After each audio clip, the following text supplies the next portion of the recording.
Hey there, Dark Sleep Radio listeners. Another episode of Unexplained Encounters is ready to unfold. Before we start, drop a comment and tell me where you're joining from. July in Springfield can be brutal. The kind of evening where the air feels thick and clingy, pressed against your skin like a damp blanket. That night, I was on my back porch, beer in hand, watching a storm brewing. Dark clouds rolled and tumbled overhead, and thunder rumbled close enough to rattle the window frames. I've always found storms weirdly soothing, but something felt different this time. Lightning began slicing through the darkness, but one particular bolt stood out. It wasn't like the others. This was a perfect, thin, white line, almost like someone had drawn a precise mark from cloud to horizon, and it didn't behave like normal lightning. No flickering, no branching, just a solid, unmoving streak. At first, I thought my eyes were playing tricks. I blinked, shook my head, but the line remained. Then it did something strange. It curved slightly, as if guided by an unseen intelligence, before shooting horizontally behind the clouds. Its movement was too deliberate, too controlled to be a natural phenomenon. Thunder growled closer, and rain started spattering against the porch roof. The storm was intensifying. Between lightning flashes, I noticed something else. Small, irregular, metallic-looking reflections at odd angles. They didn't match the storm's typical pattern. Intrigued and slightly unnerved, I went inside to grab my binoculars, wondering what was really happening in those turbulent skies. The storm was raging outside, and I stood in the doorway with my phone, trying to capture a picture. Sheets of rain made visibility impossible, but I kept my camera ready. An eerie sensation crept over me, that unmistakable feeling of being watched, despite being completely alone. The AIR felt heavy, almost physical. I retreated inside, where the wind whipped against the house and the storm grew louder. Settling by the window, I watched the rain and waited, focusing on the regular lightning and rolling thunder. Then I saw it again. Not the line from before, but a shape moving through the clouds. At first, just a faint silhouette darker than the surrounding sky, gliding horizontally. It made no sound, didn't branch or crack like lightning. It simply moved. Something was off. I realized no thunder had accompanied its passage, which was strange given how loud the storm was. The shape moved against the cloud's direction before vanishing behind the heavy storm cover. I rubbed my eyes, trying to convince myself I was imagining things. Pacing the living room, I kept glancing outside, half expecting the mysterious line or silhouette to reappear. The air smelled wet and metallic, that pre-lightning scent, but no strike came. A lingering tension hung in the atmosphere, as if the storm was holding something back.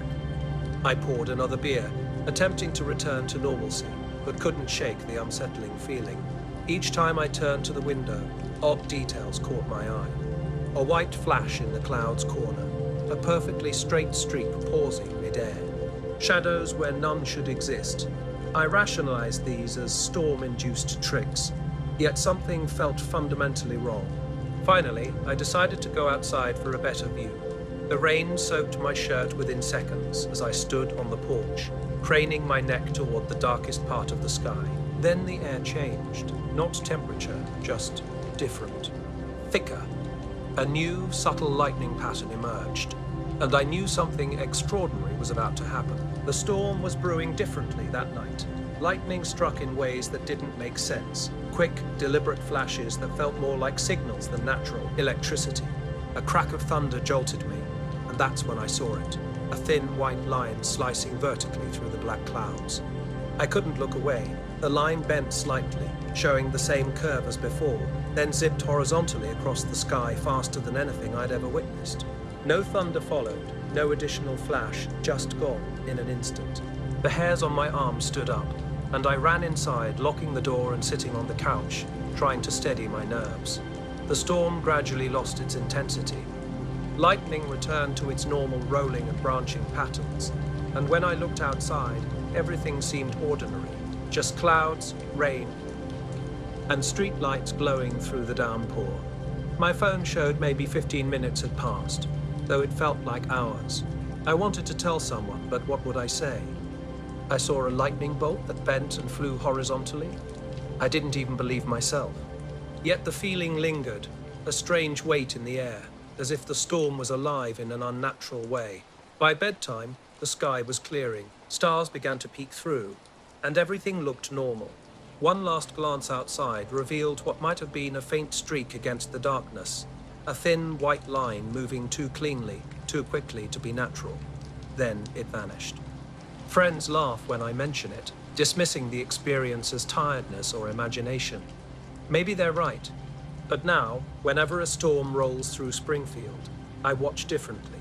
I notice cloud movements, lightning patterns, half expecting that strange line to reappear. Sometimes I think I catch a glimpse, a slice through the sky that doesn't belong. I can't explain it. I don't know what it was, but I know what I saw, and it wasn't like any storm I'd experienced before. That night, I was running the 1145 freight out of Fargo. It was a cold January evening, the kind that turns breath to instant tea smoke and leaves a frosty crust over the engine's controls. The cab was empty, which wasn't unusual for that hour, and the train carried barely any cargo. The tracks glistened under the dim glare of the headlamp. The snow fell lightly, creating a hushed stillness outside. My usual route was quiet, with nothing but cargo cars stretching ahead. I'd been scanning the dark horizon for the next signal when something caught my eye. About a mile ahead, a shape hung suspended over the tracks. At first, I thought it might be a maintenance crane or drone, but something wasn't right. It wasn't moving, had no lights, and wasn't attached to anything. Large and dark, it just hung there silently. I rubbed my eyes and looked again, still there. The darkness and falling snow made it hard to gauge its size, but it felt enormous. That unsettling feeling when something massive seems completely out of place. I called out over the radio, expecting someone to respond, but only static answered. Gripping the throttle, I slowed the train. As we approached to within half a mile, the shape began to dissolve, seeming to melt into the air itself. I blinked, and suddenly it was gone. No sound, no rush of air, no wind shift, just empty sky. When we reached the exact spot, something else struck me. The metal rails were unnaturally warm. Even through my gloves, I could feel heat radiating from them. The surrounding air was freezing, barely 20 deg, but the rails felt like they'd been left under a forge. I ran my hand along the track, trying to understand. The heat extended about 20 feet in each direction before dropping off. No engine had passed through in hours. This made no sense. Back in the cab, I kept glancing outside. The snow fell evenly, and the tracks looked completely normal under the street lamp. I kept driving, but couldn't shake the feeling of being watched. Not by an animal, something else entirely. In 20 years as a conductor, I'd seen plenty of strange things. Trees on tracks, unusual wildlife, weird weather. But nothing like this. The night was cold, and the snow made everything harder to see. I was driving my cab, my breath coming fast, constantly glancing through the windshield. I half expected to see something dark hovering near the train, but there was nothing. Then, passing a small siding with old stored cars, I caught a glimpse of movement. Just for a second, it looked like someone standing on top of a car, but that couldn't be right.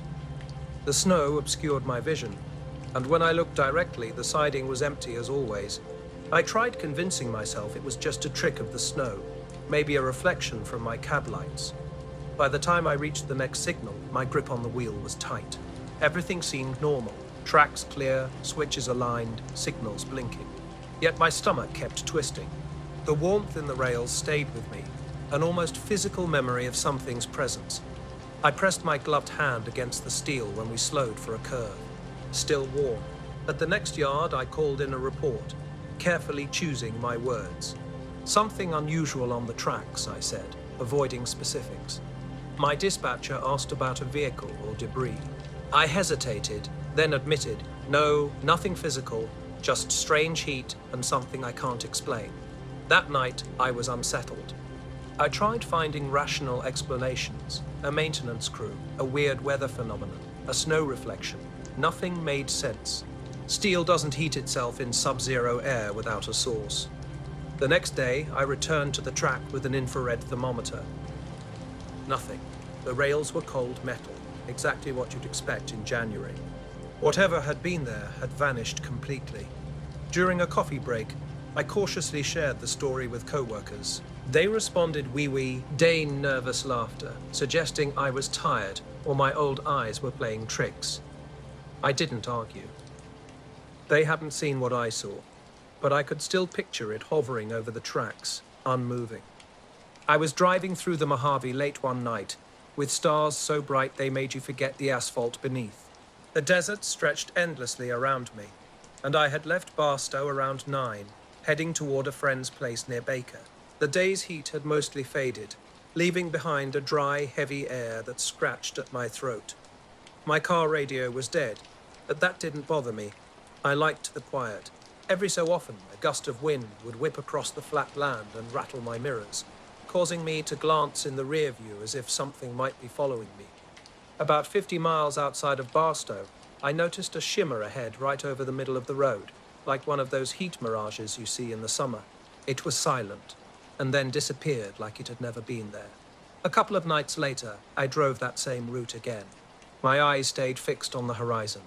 Everything looked normal, but I couldn't shake the feeling of rails heating up under something invisible. The thought made me tense every time I passed that stretch. I tried getting a clear look from the cab camera, but it didn't record anything unusual. Even the signal camera at the siding showed no movement. It was as if something had existed for just a few seconds, just long enough to leave heat, then vanished without a trace. Work soon became busy, and I thought about it less. But occasionally, I'd catch myself staring out the window at night, checking the tracks, my stomach tightening. That stretch of steel still feels different to me. During inspections, when I run my hand along the rails, I still remember that warmth, even though it's long gone. I've been back on that route dozens of times since. I've seen deer, snow, drifts, ice patches, even another freight blocking a siding, but never anything like that shape again. I don't tell people because I can't explain it, and I don't want to sound crazy, but every time I pass that spot at night, my eyes flick up to the horizon first, and I feel the same quiet unease I did that January night. I don't know what it was. I don't know why it was there or why the rails warmed under it. All I know is that it happened, and I know that for a moment, the world was a little less predictable. That quiet stretch of track over frozen ground carried something I couldn't name. The night was pitch black, unusual for daytime. A strange shimmer caught my eye, hovering about 15 feet above the road. Its outline wavered, almost bending light around itself. This wasn't a normal highway reflection or heated asphalt. My headlights passed through it like it wasn't solid, yet something definitely existed there, a distortion in the air itself. Instinctively, I reached for my phone on the passenger seat to capture this bizarre scene. But the moment I unlocked it, the screen went black. When it finally came back to life, the battery had mysteriously dropped to 9%. Curiosity pulled me forward, but caution kept me at a distance. The shimmer seemed aware of my presence, tilting slightly as if testing my approach. No sound accompanied it, no hum, no wind, no crackle. Just a faint oscillating heat haze hanging over the asphalt. The desert night felt heavier, silence now having a tangible weight.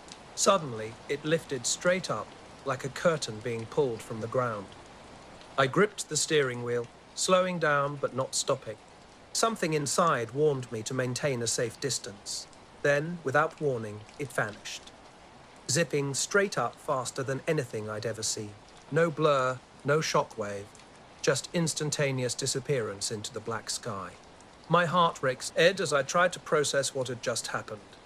Blinking, I looked back at the road. Everything appeared completely normal.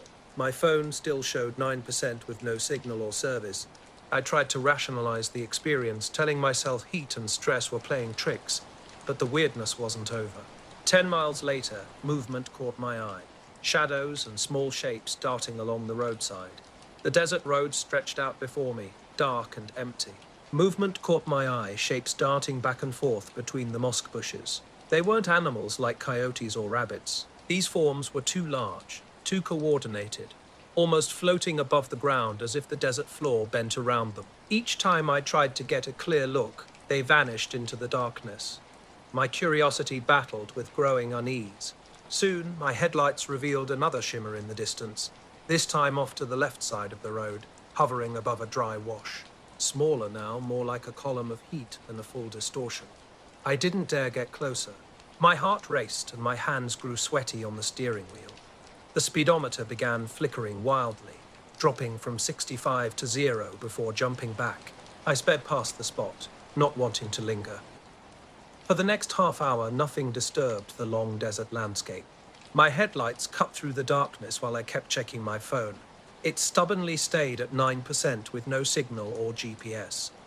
The isolation pressed down on me, creating a tension I couldn't shake.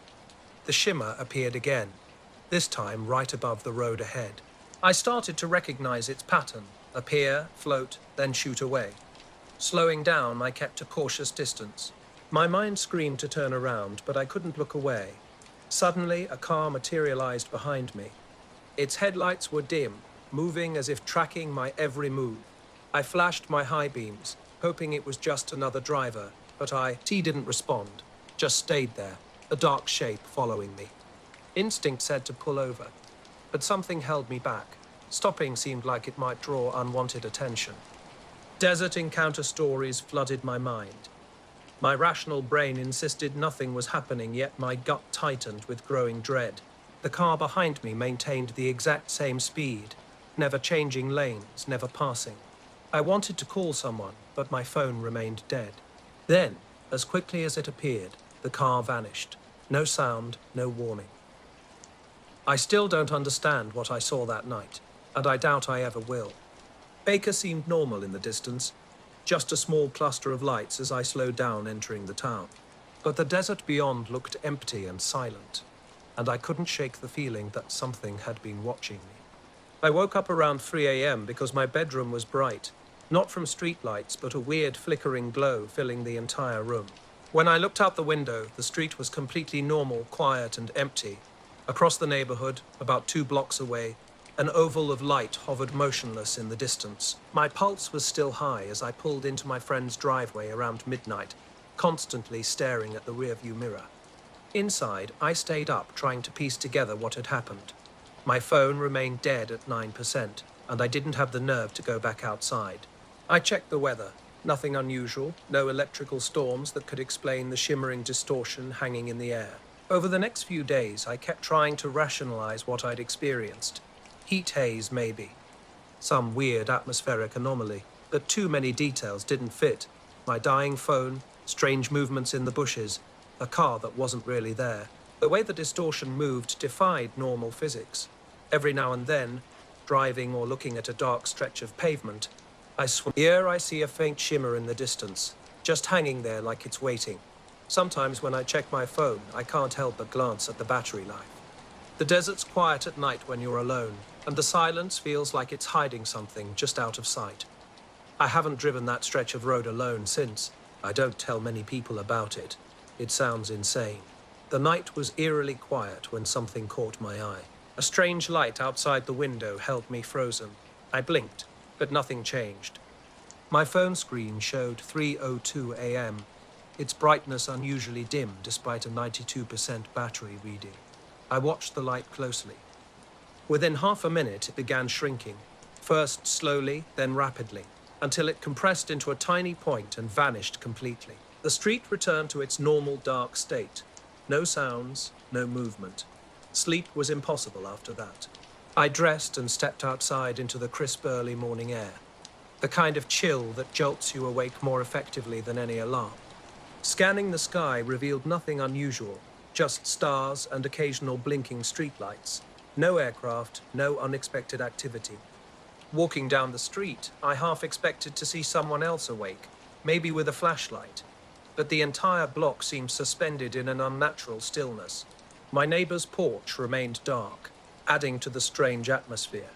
Returning home, I noticed my car's headlights were on, something I was certain I'd switched off before bed. My hands trembled slightly while turning them off, trying to rationalize the situation.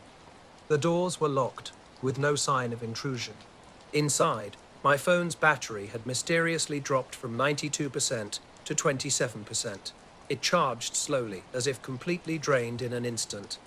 Attempting to call my brother failed, only disconnected beats responded. Sitting on the couch, I glimpsed a dark shape at the edge of the neighboring boar's yard. Barely visible in the street lamp's weak light, it crouched motionless. Not a cat or raccoon, but something else entirely.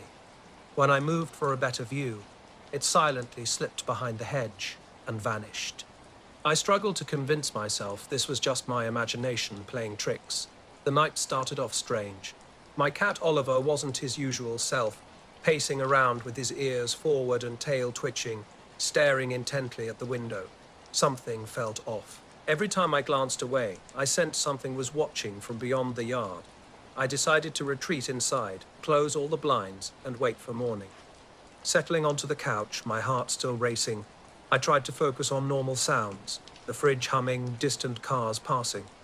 Then my phone buzzed unexpectedly. No notifications, just a random buzz. When I checked, the battery had dropped from 28% to 9% in what seemed like minutes. I couldn't make sense of it, so I switched off the phone and left it on the counter. Sleep came eventually, but fitfully. Every little noise made me jump. The air conditioner clicking, wind against the siding, even Oliver's paws on the carpet. Everything felt heightened, more intense than usual. Morning brought pale sunlight across the yard. The street looked completely normal, with no signs of anything unusual. My phone, which had been dead, now charged normally and returned to 100% battery. No glitches, no issues. I tried rationalizing the experience.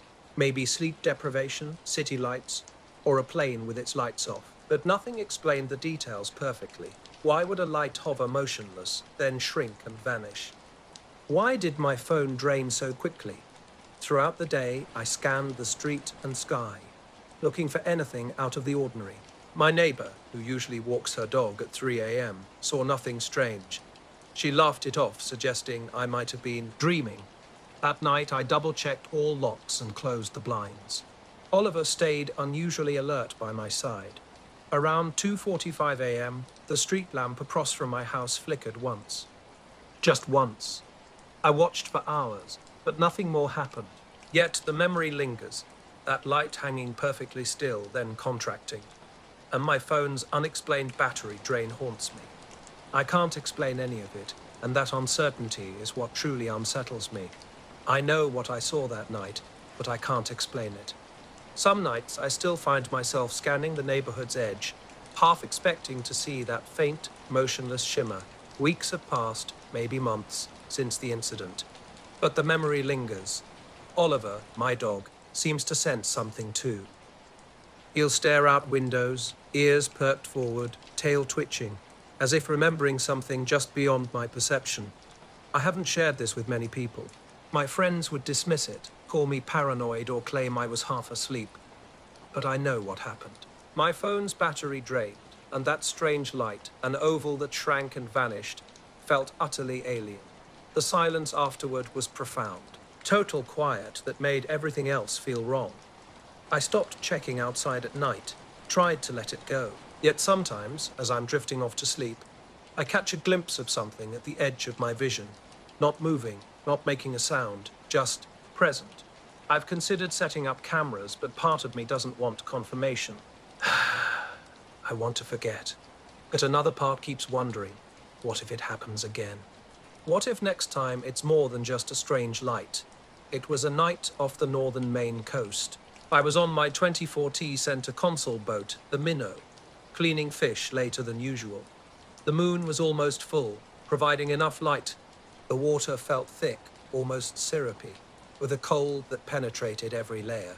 Suddenly, a beam of white light cut across the water. At first, I thought it was a lighthouse or another boat, but the radar showed nothing.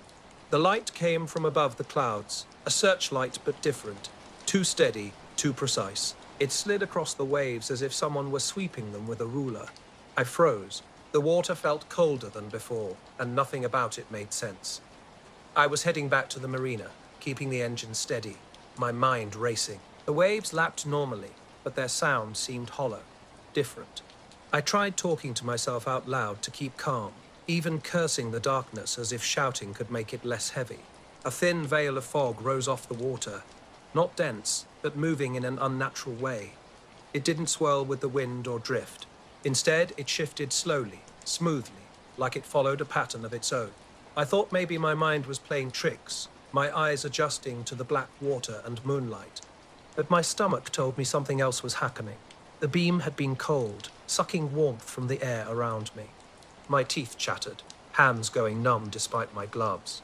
The water underneath looked bleached, stripped of color, not reflecting like moonlight. When I tried to move the engine, my fingers fumbled over the controls. Every instinct screamed to flee, but I remained still. The light didn't just shine in one place. It slid in a pattern, almost searching, though I couldn't tell if it sought me or something else. Then, suddenly, it clicked off. Not dimmed, not faded, just gone. Darkness returned instantly, thick and wet, like a blanket pulled over the ocean. Then I noticed the compass needle flick. A tiny jump, as if someone tapped it, then snapping back 2-3 times. It never pointed away from north, but something made it hesitate. That shouldn't happen, especially this far out with no metal overhead except my boat. I tried calling on the VHF radio to confirm I wasn't losing my mind. No response, just static. And then the strangest thing. The static started sounding like breathing, not mechanical interference, but a low, even hiss, like someone was right behind the speaker, inhaling and exhaling. I sat there shaking, staring at nothing but black waves, trying to rationalize. Maybe a helicopter, maybe some kind of weather drone, but there was no noise. Not a hum, not a motor. Just silence and the water. My heart raced as I slammed the radio down. Eyes darting to the clouds, now thick and low. A faint glow emerged behind them, barely visible at first, like a distant lantern through heavy fog. It hung motionless, not moving like any airplane or navigation light. Then, just as suddenly, it vanished. No fade, no blink, just gone. I tried dismissing it as fatigue playing tricks, a result of staring too long into the black water. But something felt different. An unseen presence seemed to hover above, watching, waiting for a mistake. Every sound became amplified, waves slapping against the hull, a distant gull's cry, the motor's vibration. I was on edge. Halfway back, something shifted beneath the boat. The water felt heavier, moving through pockets of strange air that didn't feel like normal currents. The boat remained steady, but my stomach knew something was wrong. I slowed down, floating in an eerie silence. The engine's hum seemed off, and the ocean around me had lost its depth, feeling hollow and muted. When marina lights finally appeared, it was like entering a different world.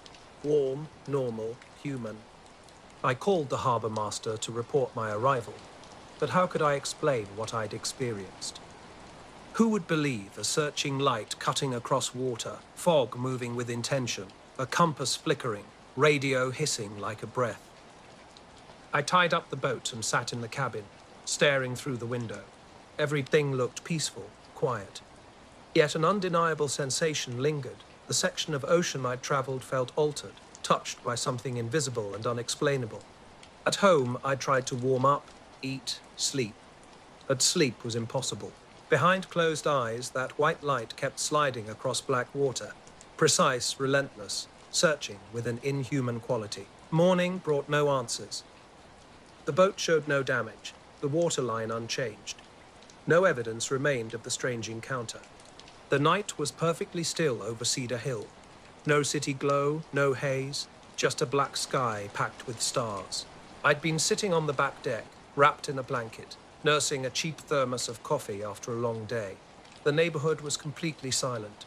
No distant traffic, no barking dogs, not even the soft hum of an air conditioner.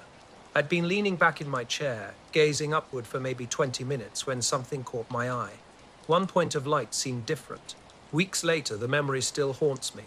I can feel it in my fingers, in my chest, in the metallic coldness of the air when I breathe. I took the boat out a few nights after that night, trying to retrace my route, but there was nothing. No light, no fog, just black water indifferent under the moonlight. The weight of that moment keeps pressing down. In the middle of the night, I sometimes wake up imagining that beam sliding across my backyard, searching silently and precisely. I try to rationalize it. A trick of the mind, a weird weather event, maybe an unnoticed plane or helicopter. But nothing explains it completely. The cold air, the colorless water, the strange fog movement, the radio. None of it makes sense. I haven't been out past 10 o'clock since. My boat sits quietly in the marina. I still take day trips, staying within familiar waters, but near dusk I feel that beams wait again. I've considered telling so. Mayone, the Coast Guard, scientists, even a friend. But who would believe me? Not the way I remember it. The light was real. The cold was real. The silence was real. What troubles me most is the possibility that something could exist above the clouds, moving with purpose, unseen, and then simply stop. Flashes appear when I blink. A faint hissing echoes in quiet rooms. Sometimes I catch myself staring at the sky, wondering if something is watching back. I was sitting on the deck, nursing a coffee, when I noticed a star that seemed different. Not the brightest, but sharper somehow, like it was closer. I kept glancing back at it, and suddenly it blinked 3 times. Precise, rhythmic, like a signal light. Initially, I thought it might be a plane catching the light, but there was no movement, no streak. Just those 3 flashes, then stillness. Something made me sit up, fully alert. Seconds passed. Then, from almost the opposite side of the sky, near the tree line, another point of light blinked. Same 3 flashes, same timing. I found myself staring back and forth, waiting for another signal. But neither star flashed again. Instead, they began to dim. Not quickly, not like clouds passing, but a slow, deliberate fade, until they vanished, leaving empty black where they'd been. I realized I was standing, my chair scraping against the deck boards. I scanned the sky, searching. Satellites, I thought first, but I know how they move. These hadn't moved at all, just fixed points that disappeared. Something felt deliberate about their vanishing. I sat back down, struck by a strange sensation of being observed. Not in a paranoid way, but like what happened wasn't random. The timing of those blinks was too perfect to be coincidence. Then I noticed the silence. The crickets that had been filling the air were suddenly quiet. No leaf rustled. A thick silence pressed in, and my ears began to ring softly. I leaned forward, straining to hear anything. Minutes passed. Then a faint, high-pitched tone drifted from overhead, not coming from the house. The security app notification caught my attention the morning after, buzzing on my phone at 2:43 a.m. Typically, these alerts mean raccoons, or the neighbor's cat, wandering through. But something felt different this time. I pulled up the clip. 15 seconds of grainy night vision showed nothing unusual at first. Just the faint porch light glow and a bit of ground mist. Then, in the 8th second, everything changed. One single frame transformed the yard, as if someone flipped a massive light switch, turning night into a blazing midday moment. Full color, razor-sharp shadows, but those shadows were wrong. Later that night, I'd been sitting outside when a strange sound caught my attention. It wasn't electrical, but thin and constant, like a wine glass rim being traced, only steadier. The tone lasted maybe half a minute before cutting off abruptly. Crickets immediately resumed their chorus, as if on cue. The air felt different, sharper, colder, whether from temperature or something else I couldn't tell.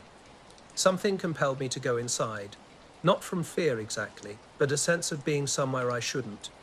Before heading in, I glanced back at the sky. A faint, perfectly straight light thread hung directly above where the first star had been. Almost invisible, it wasn't glowing brightly. I watched, wondering if it was a moonlit contrail, but it remained motionless. Then, like the earlier lights, it slowly faded into nothing. I locked the back door, something I rarely do, and sat in the living room. My coffee grew cold as I stared blankly. The entire experience had lasted maybe 15 minutes, yet it felt like hours. In the weeks that followed, I found myself constantly scanning the night sky when I went outside. Not looking for shooting stars or planes, but searching for something else. Something fixed. Something waiting. The lawn chairs had shadows pointing in 3 different directions, which shouldn't happen. The maple tree's shadow split into 2, stretching away from points that didn't line up with any visible light source. Even the fence had a jagged, angular shadow cutting across the grass at a weird diagonal. The camera frame switched abruptly between night and day, with no transition. I spent a long time staring at my phone at the kitchen counter. The timestamps were consistent, 24308 on the bright frame, 2:48 on the next. No missing time. By 9 a.m. I went outside to investigate. Everything looked normal. Chairs remained in place, the gate was shut, and dew covered the grass. I checked the porch light, an LED fixture that couldn't suddenly flood the yard with daylight. The shadows in the video clip were the most puzzling. Multiple light sources would need to be blindingly bright to create such an effect, but I hadn't seen or heard anything unusual during the night. I saved the video to my phone. During lunch, I showed the clip to Eric, my co-worker who knows photography. He rewound and paused repeatedly, zooming in on the bright frame. His silence was interrupted when he pointed to something I'd missed before. In the upper left corner, just above the fence line, a peculiar light smear caught his attention. It wasn't lens flare. The edges were too sharp, like a solid object reflecting light. But it wasn't shaped like anything recognizable. That night, I stayed up late in the living room, porch light off and blinds slightly open. Around 2 a.m., I muted the TV and listened. The neighborhood was eerily silent. No cars, no voices, just occasional house creaks. At 2:40, something changed. The silence felt heavy, almost tangible. No distant highway, no tree rustling. Even my refrigerator seemed quieter. I stared, sensing something was different. I started noticing strange things happening at night. At first it was subtle. My shadow seemed off, stretching unnaturally far or at odd angles that didn't match the porch light. One evening, while taking out the trash, I caught a brief flicker across the lawn. A single, quick strobe of light that was so fast I wasn't even sure I'd seen it. Immediately, I pulled up the live camera feed on my phone. Everything looked normal, but I kept watching. I saved that single bright frame, spending hours zooming in on different spots, the fence, the trees, the light smear. Something felt different about this image. It was sharper than the camera's usual quality, almost like whatever illuminated the yard had enhanced the details. The more I examined the frame, the more unsettled I became. The shadows weren't just positioned incorrectly. They seemed to bend in impossible ways. Not a natural curve, but a distortion that suggested the ground beneath wasn't stable or flat in that moment. I checked everything, replaced camera batteries, verified the wiring, swapped the SD card. The system worked perfectly, and nothing similar has happened since. Yet every night, I find myself glancing at the clock around 2:40, waiting. It was just after 1 a.m. when I first heard it. Half asleep on the couch with the TV running, a low, steady sound caught my attention. This wasn't the refrigerator or background noise from the show. It was deeper, a bass note you could almost feel more than hear. I muted the television, and the hum remained, not loud, but heavy, as if pressing against the air itself. Walking toward the front door, the sound intensified. Outside, my quiet suburban cul-de-sac was completely still. No cars, no people, just this persistent underlying vibration. When I checked the camera the next morning, there was nothing unusual. Just a squirrel darting across the yard at 4 a.m. Over the following week, I continued reviewing the footage each morning, hoping to capture something unexplained. But everything remained frustratingly normal. A low humming drifted from outside, drawing me onto the porch. Suspended above the row of houses, maybe a few hundred feet up, a cluster of lights caught my attention. What started as what might have been a single object quickly revealed itself as something more complex. These lights, around a dozen of them, moved with an uncanny synchronization. Like a school of fish changing direction, they shifted positions instantaneously.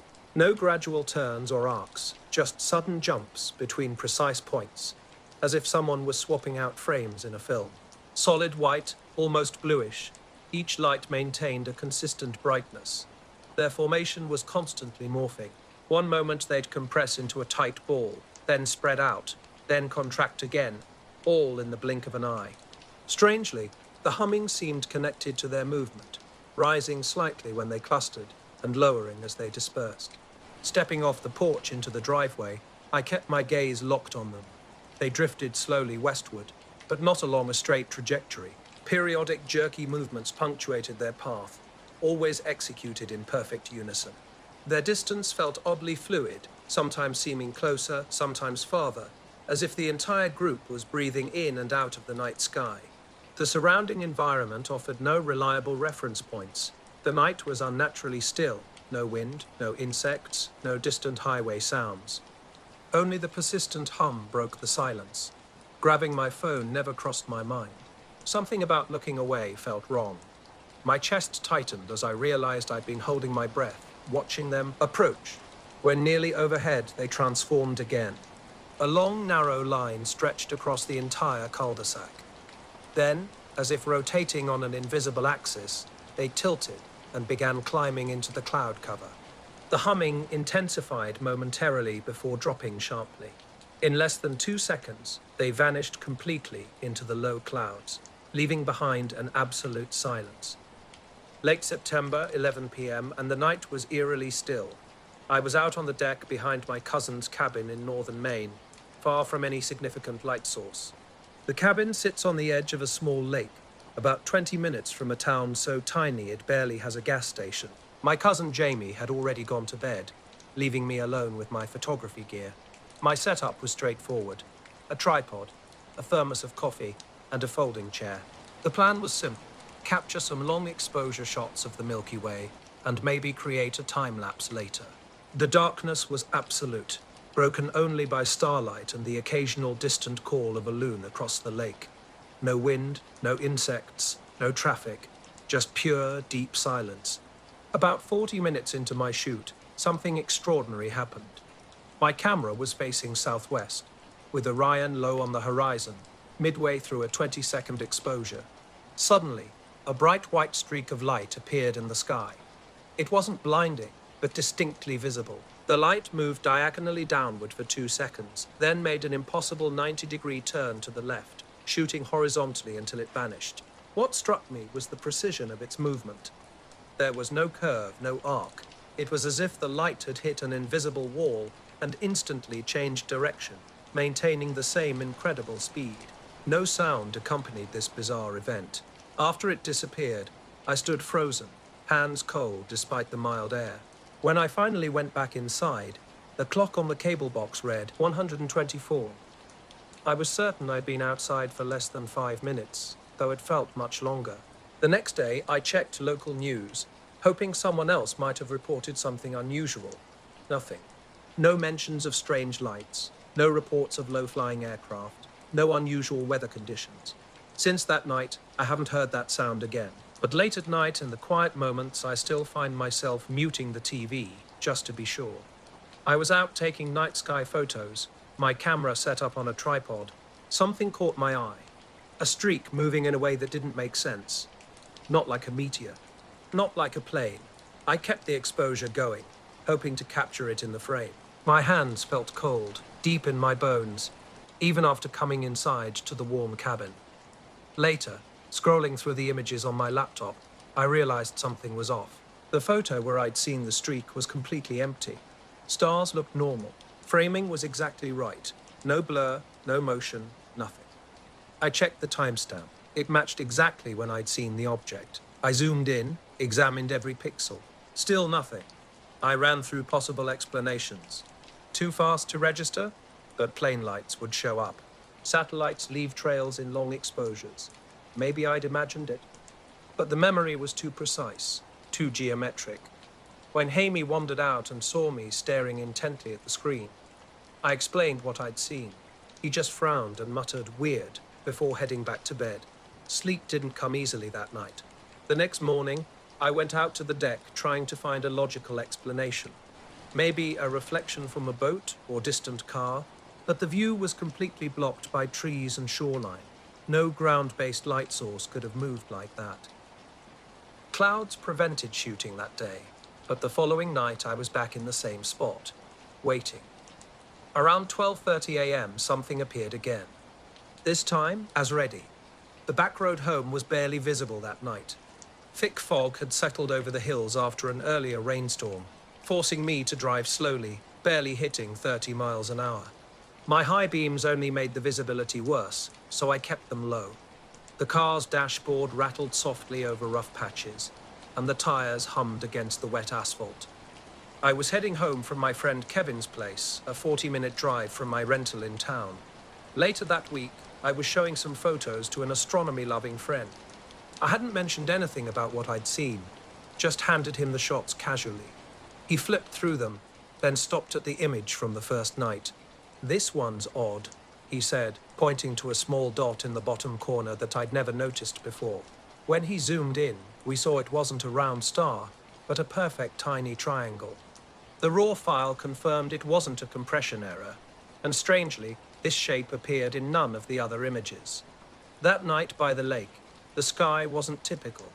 A pale, almost grey light drifted slowly across a single patch, then suddenly stopped moving. I thought it might be a satellite holding position, but then it darted upward in a quick burst and vanished completely.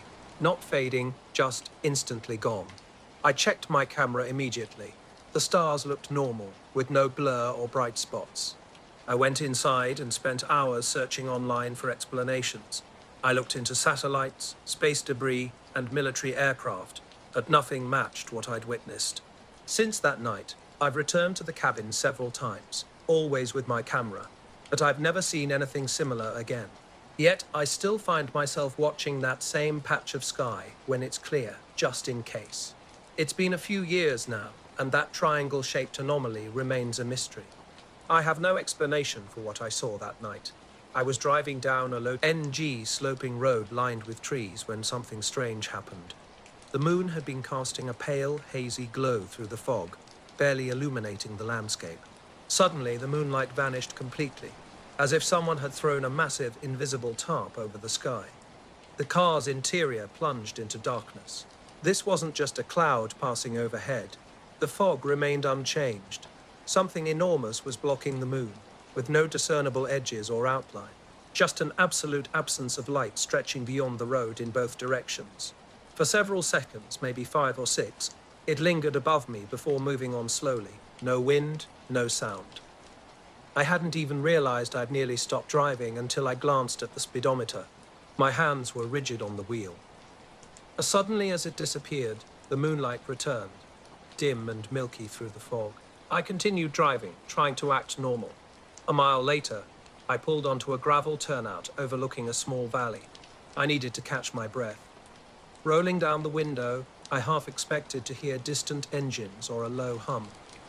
Instead, complete silence greeted me. Even the usual frogs and crickets were absent. Stepping out of the car, the first thing I noticed was the fog's temperature. It wasn't cool anymore, but warm, like walking into a steamy bathroom after a shower. My jacket dampened instantly, and the air clung to my skin unnaturally. The gravel under my boots was slightly wet, but the warmth seemed to emanate from everywhere around me. I stood scanning the sky, though the fog limited visibility to just a few yards. I kept expecting to see some movement above, but saw nothing. Then, a sound caught my attention from the trees behind me. It wasn't an animal, at least not one I recognized. A faint rustle mixed with an irregular clicking. The sound would pause, then restart, gradually coming closer. I shined my Ease flashlight toward the tree line, but the beam only reflected off the fog, creating a grey wall. I tried convincing myself it was just branches moving, but the air was completely still. The road home that night was unlike anything I'd experienced before. As I drove, the fog pressed against the car windows, creating an unsettling atmosphere. My windshield fogged up from the inside, despite the defroster running, and the heater failed to provide warmth. The dampness seemed to have followed me into the car, making the cabin feel cold and damp. I drove slowly, constantly scanning the sky and the forest edges. The moon remained visible through the fog, but each time I passed under a thick cluster of trees, I felt a strange heaviness in the air. About 10 minutes from town, the fog began to thin, and the car's temperature returned to normal. Sounds of life returned, insects chirping, frogs croaking, and a distant dog barking. When I arrived home, I went straight inside without unloading the car. My clothes retained the damp, earthy, metallic scent of the fog, which lingered until I washed them the next day. Since then, I've driven that road multiple times in various weather conditions. Nothing similar has happened again, but I still find myself glancing at the sky when passing that turnout.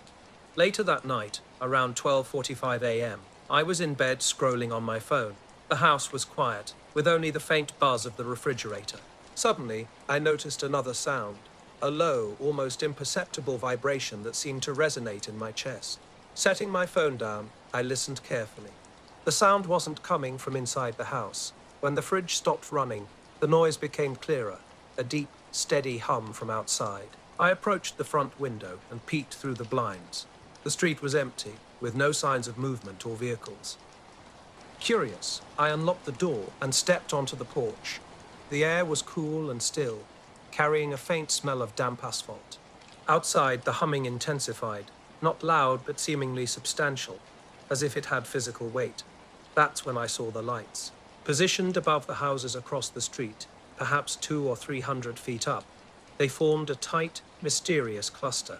I watched them hover in a tight group, these points of white or pale blue light, each about the size of a bright star, but they weren't twinkling or blinking. They moved together in a way I'd never seen before, not in a line, not circling, but more like a school of fish, making sudden coordinated shifts. One moment they'd dart in a direction, then freeze, then slide sideways, then tilt completely differently, without any gradual transition. Their movements were sharp and precise, no arcs, no curves, just instant changes, and the hum seemed to pulse with their motion lower when they spread out, higher when they clustered together. Without thinking, I walked halfway down my driveway, eyes fixed on them. Though the lights weren't massive, their movement made them feel unnervingly close. Each shift made my stomach lurch, as if I was watching something that defied every expectation. No rotor sounds, no jet engines, just that persistent hum. The entire neighborhood was silent, even the usual highway noise absent. The formation began moving toward me, though drifting doesn't capture it. They moved as if gliding on invisible tracks, slowing just above the nearest row of houses. From my vantage point, I could see they weren't connected to anything, just suspended in open air. For about half a minute they hovered silently, shifting and reforming. I thought about grabbing my phone, but something felt wrong about looking away, as if they might vanish the second I did. Then, all at once, they began climbing, seemingly pulled upward. The hum rose with them, not getting louder but increasing in pitch, until it felt like pressure building in my ears. They entered a low cloud bank above the streetlights and disappeared instantly.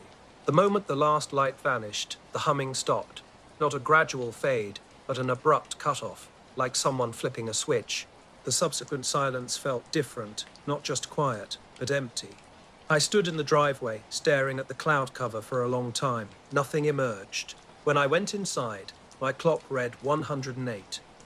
I'd been outside only minutes, yet my hands were cold, as if I'd been standing out there for hours. The next day, I checked local news and weather. No aircraft reports, no unusual activity. The night was quiet, heavier than usual after the earlier rain. I was walking Jasper, my older golden retriever, through the little park near my apartment. The path seemed dimmer than normal, with a damp smell of leaves and soil lingering in the air. Despite the threat of more rain, the sky was clear enough to reveal a few stars peeking between drifting clouds. Jasper, being slow and stubborn, set a leisurely pace as we crossed the street. I was half focused on my phone when I noticed an unusual silence. No cars, no wind, no traffic light hum. It was as if someone had muted the world around us. We were about 50 feet into the park when I saw them. 3 pure white lights hung in the sky, forming a perfect triangle. They weren't like stars or planes, these were closer, just above the park's far edge. At first I thought they might be drones, but their movement was different. They drifted smoothly in unison, as if connected, maintaining a constant distance between them. Then something strange happened. The entire formation began to rotate with an eerie precision, like the sky was turning around these stationary points.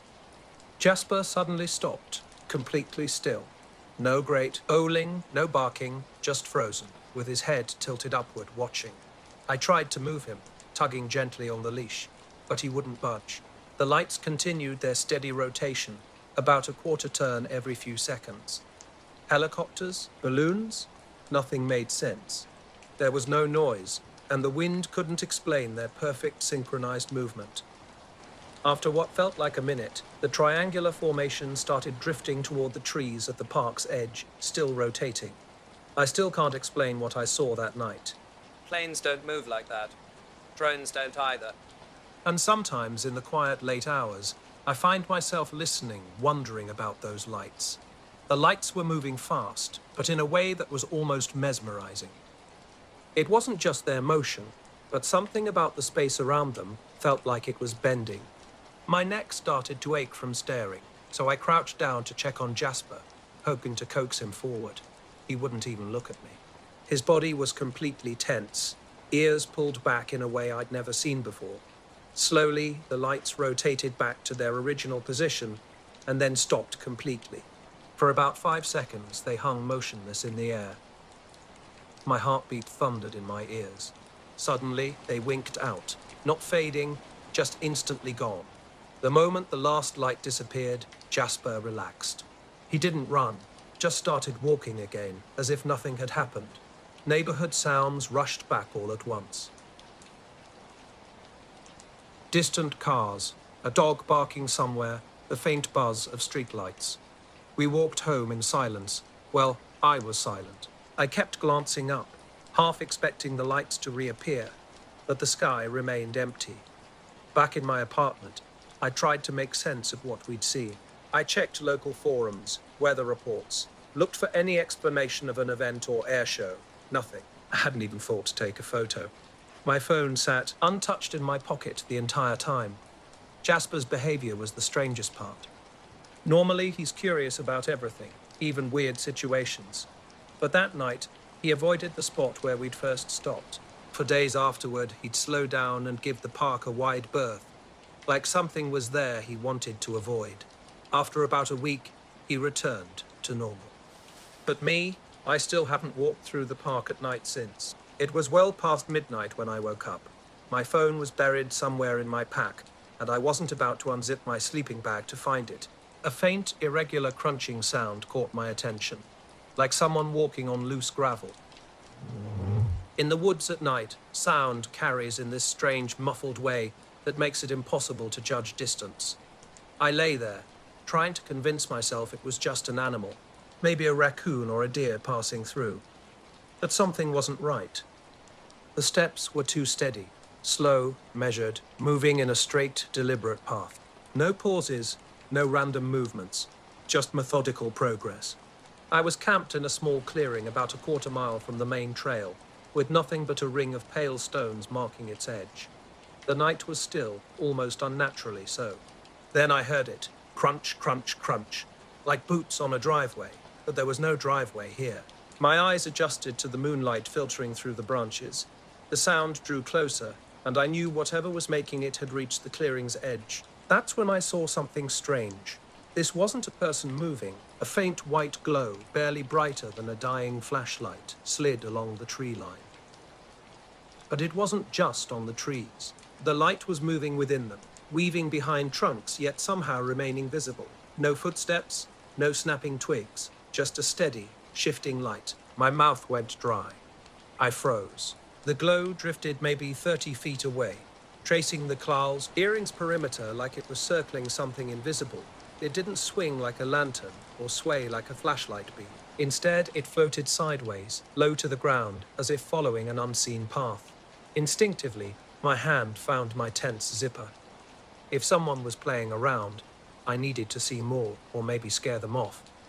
I eased the zipper down slowly, wincing at the tiny metallic sound. When I finally opened the flap enough to peek out, the glow had vanished. Silence. Complete and absolute. No movement, just dark trees and cold air. I scanned the tree line for a full minute. No sounds at all, no crickets, no wind-rustling leaves. Just dead quiet. I sat back inside, listening. I kept expecting more crunching, maybe from another direction, but nothing came. Half an hour passed before I finally grabbed my flashlight. Its beam cut across the clearing, illuminating everything exactly as I'd left it. Pale stones, fire pit, low grass. I swept the light toward where I'd seen the glow. Nothing. Just tree trunks and shadows. Walking to the edge, I searched the ground. No footprints, no trace. Whatever had been there was gone. I was camping alone in a quiet clearing, surrounded by trees and gravel. Everything seemed normal until something caught my attention. My backpack, which I'd left under the tent's vestibule, was now sitting upright in the middle of the clearing. I hadn't moved it since going to bed. Walking over, I checked the pack carefully. The straps were still buckled, zippers closed. I opened the main compartment and found everything exactly as I'd left it. Food, clothes, phone, nothing missing, nothing added. Just moved. Sleep became impossible after that. I sat in the tent, flashlight in my lap, waiting for dawn. When morning arrived, the clearing looked undisturbed. No footprints marked the dirt. The gravel ring remained untouched. Only my backpack remained as evidence of the strange occurrence, sitting precisely where I'd found it earlier. I packed up quickly and left, cutting my trip short without looking back as I reached the trail. Later that night, I was driving home from a friend's place in Green Hollow, one of those tiny towns barely visible on a map. Past midnight, the road stretched empty and dark. Narrow asphalt wound through thick tree lines, occasionally opening to empty fields. County Road 6 seemed endless. An AM radio station crackled intermittently as something caught my eye ahead on the right. At first, I thought it was a street lamp, a bright yellowish light hanging motionless in the darkness. But there were no street lamps here, no nearby houses, no roadside poles. Almost unconsciously, I slowed down and pulled onto the gravel shoulder. The light hovered about 200 yards off the road, suspended over an open patch of land. It was too high for a tractor light, too low to be a star, perfectly still, as if hanging from an invisible wire. I killed the engine and rolled down the window. Only crickets and grass rustling broke the silence. After a minute, the light moved, not up or down, but sliding smoothly sideways. It glided like someone had grabbed the entire scene and shifted it on an invisible track, completely level and unnervingly steady. What made my skin crawl wasn't speed or drama, but the unnatural movement. It seemed to defy gravity, drifting toward a low hill in the distance, with an eerie, impossible precision. I drove home that night with my mind spinning. Earlier, I'd been listening to an AM radio station. But something bizarre happened out in that empty field. A light had caught my attention, not a car headlight or a street lamp, but something different. It glowed steadily on the side of the field, warm and unchanging, until it simply slipped behind a low hill and vanished Corbeil-Chief completely. I waited, expecting it to reappear on the other side, but nothing happened. My headlights were off, and I sat there longer than I'd planned, scanning the darkness. Faint movement seemed to flicker at the edge of my vision, but when I looked closely, there was nothing solid to see. When I started the car again, a strange detail struck me. There were no utility poles, no electrical wires anywhere near this stretch of road. The landscape was completely empty in both directions. As I pulled back onto the road, I realized the radio was nothing but static. I spun through the stations, but each one was either dead silent or emitting the same faint hiss. The AM station I'd been listening to earlier had disappeared entirely. About 5 minutes later, another light appeared, this time lower to the ground. I thought it might be another vehicle, but as I drew closer, I realized it was just a farmhouse porch light far in the distance. Steady and fixed, it oddly made me feel relieved, though I couldn't quite explain why. The rest of the drive seemed normal, but when I pulled into my driveway, something felt off. I glanced at the car's clock and frowned. I'd left my friend's place around 12:45, and even accounting for the time I'd stopped, I should have been home by 1:15. Instead, the clock read 1:42. I tried to rationalize it. Maybe I'd sat in the car longer than I remembered, 20 minutes instead of 5. But something didn't feel right. I wasn't tired enough to lose track of time like that. Inside, I made tea and checked the kitchen radio. It worked perfectly, with clear stations and late-night chatter. The next day, I drove back to investigate in daylight. The field looked completely ordinary, just patchy grass with no structures or tire tracks. The hill was a gentle rise, maybe 10 feet high, with nothing behind it except more sloping land leading down to the wall. Ooze. There was no sign of anything that could have produced that strange light. I stood by the roadside, wondering what I'd really seen that night. A floating street lamp that seemed to slide sideways into a hill. It sounded absurd, like something I'd imagined. Yet the missing time and the memory of that steady, unexplained light lingered. The curtains glowed with an unusual light, not from the street or a neighbor's porch. A steady, pale wash moved across the wall like a forgotten flashlight pressed against fabric. At 2:17 a.m., I sat up in bed, fully awake. Everything in the house was exactly as always. Shoes by the door, coffee tin in the kitchen, fan humming in the hallway. This wasn't a dream. I'm Aaron, living in a narrow house on the town's edge, backed by a strip of scrub and a small summer fishing river. Most nights are quiet. Tonight, no radio buzzed, no mechanical sounds ticked. Just that light through the curtains, pulsing like a heartbeat visible through thin cloth. I first thought it was the moon, but the moon sat elsewhere, and moons don't blink. Pulling on pants and a sweatshirt, I stepped out the back door.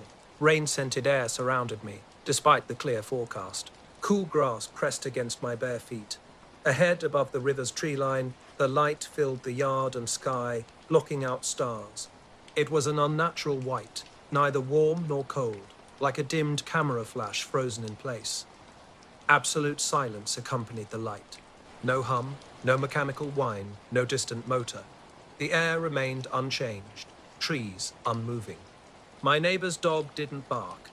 An animal by the river, maybe an owl or raccoon, suddenly stopped mid-call, as if the world had been muted. I watched the light pulse 3 times from the patio. Rational explanations raced through my mind. Construction floodlight, riverside generator, police helicopter. None fit. Neighboring houses stood dark, no beams or searchlights visible, nothing reflective in the trees. Close enough to feel present, yet not close enough to identify. When something defies understanding, small details become overwhelming. And this light, this unexplained silent presence, was definitely not making sense. I was standing in my backyard, bare feet sinking into damp grass, when I realized something wasn't right. The motion sensor on the garage hadn't clicked on when I came home earlier, and my truck's clock was off by a few minutes. Earlier in the week, the neighborhood Facebook group had mentioned a strange humming on the south side. Around 11 p.m., suddenly, I understood. These weren't just random occurrences. Little electrical glitches and odd noises I'd been dismissing now seemed connected. I wanted to call someone, but caught myself, noticing how thin my voice sounded in the night. Who would I even call about a weird light in the backyard? The sensible part of me wanted to go inside and lock the door, but curiosity pulled me forward. 3 steps into the yard, everything felt different. The space seemed to expand, with yard edges stretching deeper than normal. The light pulsed and shifted, not dimming but narrowing at its center. I found myself walking toward it without conscious decision. Then I stopped. In that frozen moment, the light blinked twice, faster than before, and vanished. Not faded or descended, but gone instantly, like someone had abruptly covered a flashlight with a thumb. Stars reappeared where the light had been, trees returning to their dark silhouettes. Suburban sounds slowly crept back the hallway fan. Distant heating noises, muffled neighborhood sounds. Animal sounds returned tentatively, then fully. My neighbor's dog suddenly started barking at something on the street. I stood there, staring at the spot where the light had been, hoping it might rescue and appear. My phone read 2:24 a.m. 7 minutes, had disappeared, and I knew what that meant. When you're certain you've been awake, losing minutes feels like falling through space. I checked the time again, confirming 2:24. The old doorbell camera sat dark and silent, its LED unlit. Something had happened. I just didn't know what. I transferred the camera's footage to my laptop, deleting the card afterward. Something was off. The camera still had power, the ring blinked when I opened the app, but the recorded clip was corrupted. Just a single white frame, nothing more. Every other clip played normally. I walked the yard methodically, checking the fence line, the riverbank path, tree trunks. The grass where I had stepped felt ordinary. No scorch marks, no strange footprints, no ozone smell. The air tasted like typical yard air, not metallic or burned. My hands shook, and it wasn't from the cold. Back inside, I closed and locked the door. I sat at the kitchen table with lights off, blinds cracked open to watch the backyard. I stared until my eyes wanted to cross. Nothing returned. Around 3:10 a.m., I finally went to bed, but sleep was restless. Every creak and sound seemed loaded with potential movement just outside my perception. Morning brought conversation. I told Casey about the incident while we watered the lawn. He laughed initially, then frowned hearing specifics about the doorbell cam's strange recording. My dad mentioned seeing a bright thing over the river from his porch, initially thinking it was a drone. When I asked about sounds around 2 a.m., he rubbed his eyebrow, recalling a muffled something before falling back asleep. He checked his security footage, showing me a clip with a curious 2-minute timestamp gap right around 2:17. By noon, 3 unexplained pieces of evidence emerged. My door camera's corrupted file, Casey's system's blank nighttime spot, and my phone's missing 7 minutes. Proof of nothing, really. I continued my day, maintaining normalcy. Work emails, dry cleaning pickup, dinner with a friend, discussing politics, anything but mysterious lights. Yet the yard persistently tugged at my thoughts. That moment of light narrowing, then extinguishing, replayed in my mind. At dusk, I returned to the riverbank, surveying the backyards in one continuous view. No burned patches marked the far bank. Something had happened, but what remained frustratingly unclear. The bedroom was bathed in an unusual light, bright and steady, not the gradual glow of a street lamp. My name is Ben, and I live in a small split-level house at the end of a cul-de-sac, nestled near the marsh that borders the town. Normally, these nights are quiet. You can hear frogs and distant highway trucks. But this night felt different. I woke up because the curtains were unnaturally illuminated. Checking my phone out of habit, I saw 2:11 a.m. I tried to pin down rational explanations. A car with high beams, a neighbor's porch light, a late delivery truck. None of these made sense. The light pressed into every corner of the room without casting harsh shadows. Earlier that day, I'd noticed small oddities. The kitchen clock had stopped at 1:47, and I hadn't bothered to change the battery. My old radio had been acting strange all week, erupting in static during serious moments, before snapping back to normal. These were tiny, unremarkable things I hadn't connected until now. Barefoot, I pulled on sweatpants and a t-shirt and walked to the back door. The marsh after rain smell filled the air, wet and green. Despite the clear sky forecast, a light hovered directly above the high cedar at the yard's edge.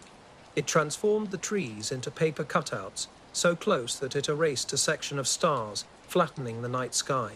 Water flowed unchanged. Reflies drifted like disconnected stars.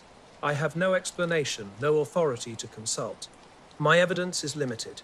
Cameras, a neighbor's testimony, and a pocket of lost time stitched into the night that I carry like a foreign object. When I share this story, people ask if I'm okay, offer coffee, then move the conversation along. They want me to be normal again, to laugh about it. Sometimes I play along, other times I stand at the back door, watching the sky. If something returns, I want to witness how ordinary the world appears when it arrives. The smoke detector's low battery chirp was the only sound, punctuating the silence. Mrs. Lopez's dog barked suddenly from 2 houses away, then stopped abruptly, as if cut off mid-sound. Standing on the concrete step, gripping the doorframe, I wrestled with what to do. Going outside wasn't an act of courage, just the least ridiculous option. The lawn was slick and cold beneath my bare feet. A light pulsed overhead, not a harsh strobe, but a slow, rhythmic glow like a phone screen glimpsed at the edge of perception. My old analog watch seemed to hesitate before each tick, as if something was slightly off. The light's precision struck me as both exact and irrational. A cedar's shadow fell across my boots. For an instant, the light narrowed, focused like through a lens, then expanded again. With each step, the pulse quickened subtly. Then, without warning, it vanished. No gradual fade, no movement, just instant darkness. The sky transformed from white to a normal starry black.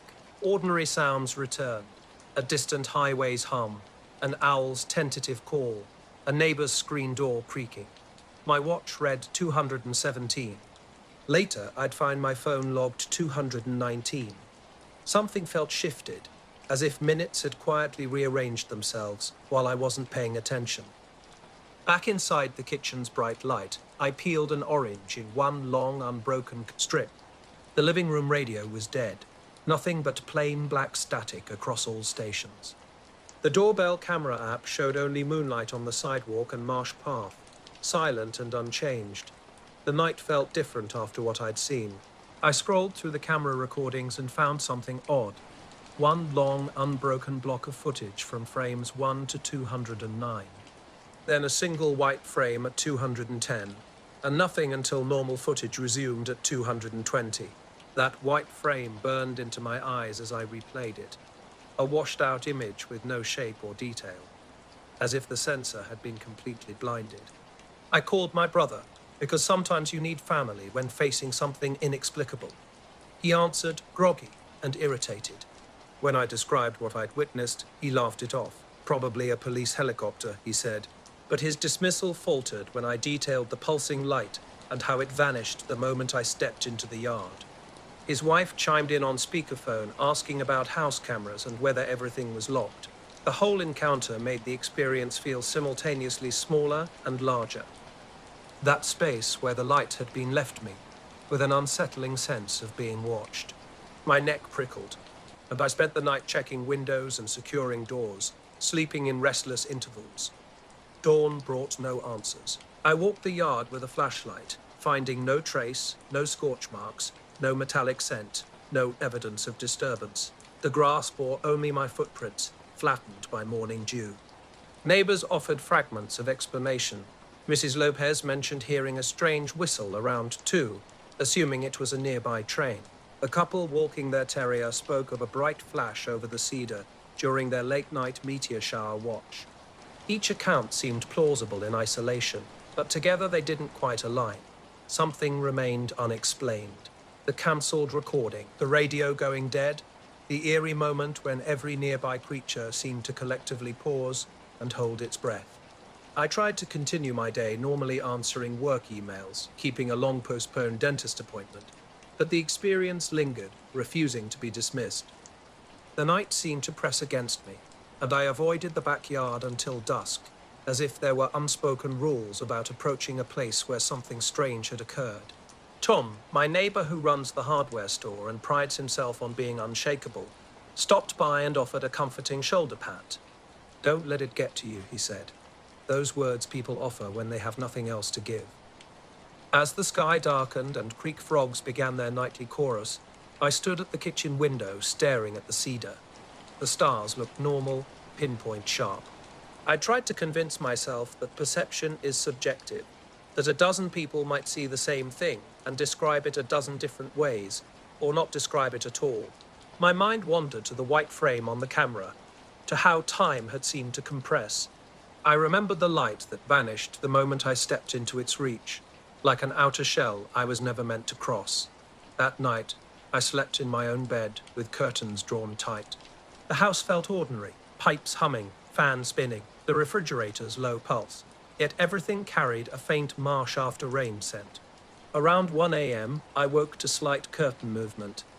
My heart raced until I realized it was just a cat perched on the windowsill, watching something outside. I left the curtain undisturbed and listened. The night continued, simultaneously ordinary and strange. I have no name for what I saw. No trusted photograph, no authoritative voice to confirm, yes, that happened, in a way that would restore normalcy.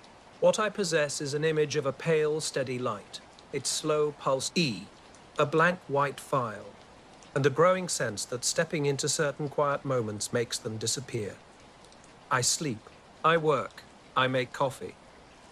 And in unexpected moments, my mind pushes against the memory of that light, seeking edges to grasp, but it keeps sliding away. I was on a routine night flight to Farmington. Clear sky, a sliver of moon, the kind of night that makes you contemplate how insignificant everything is.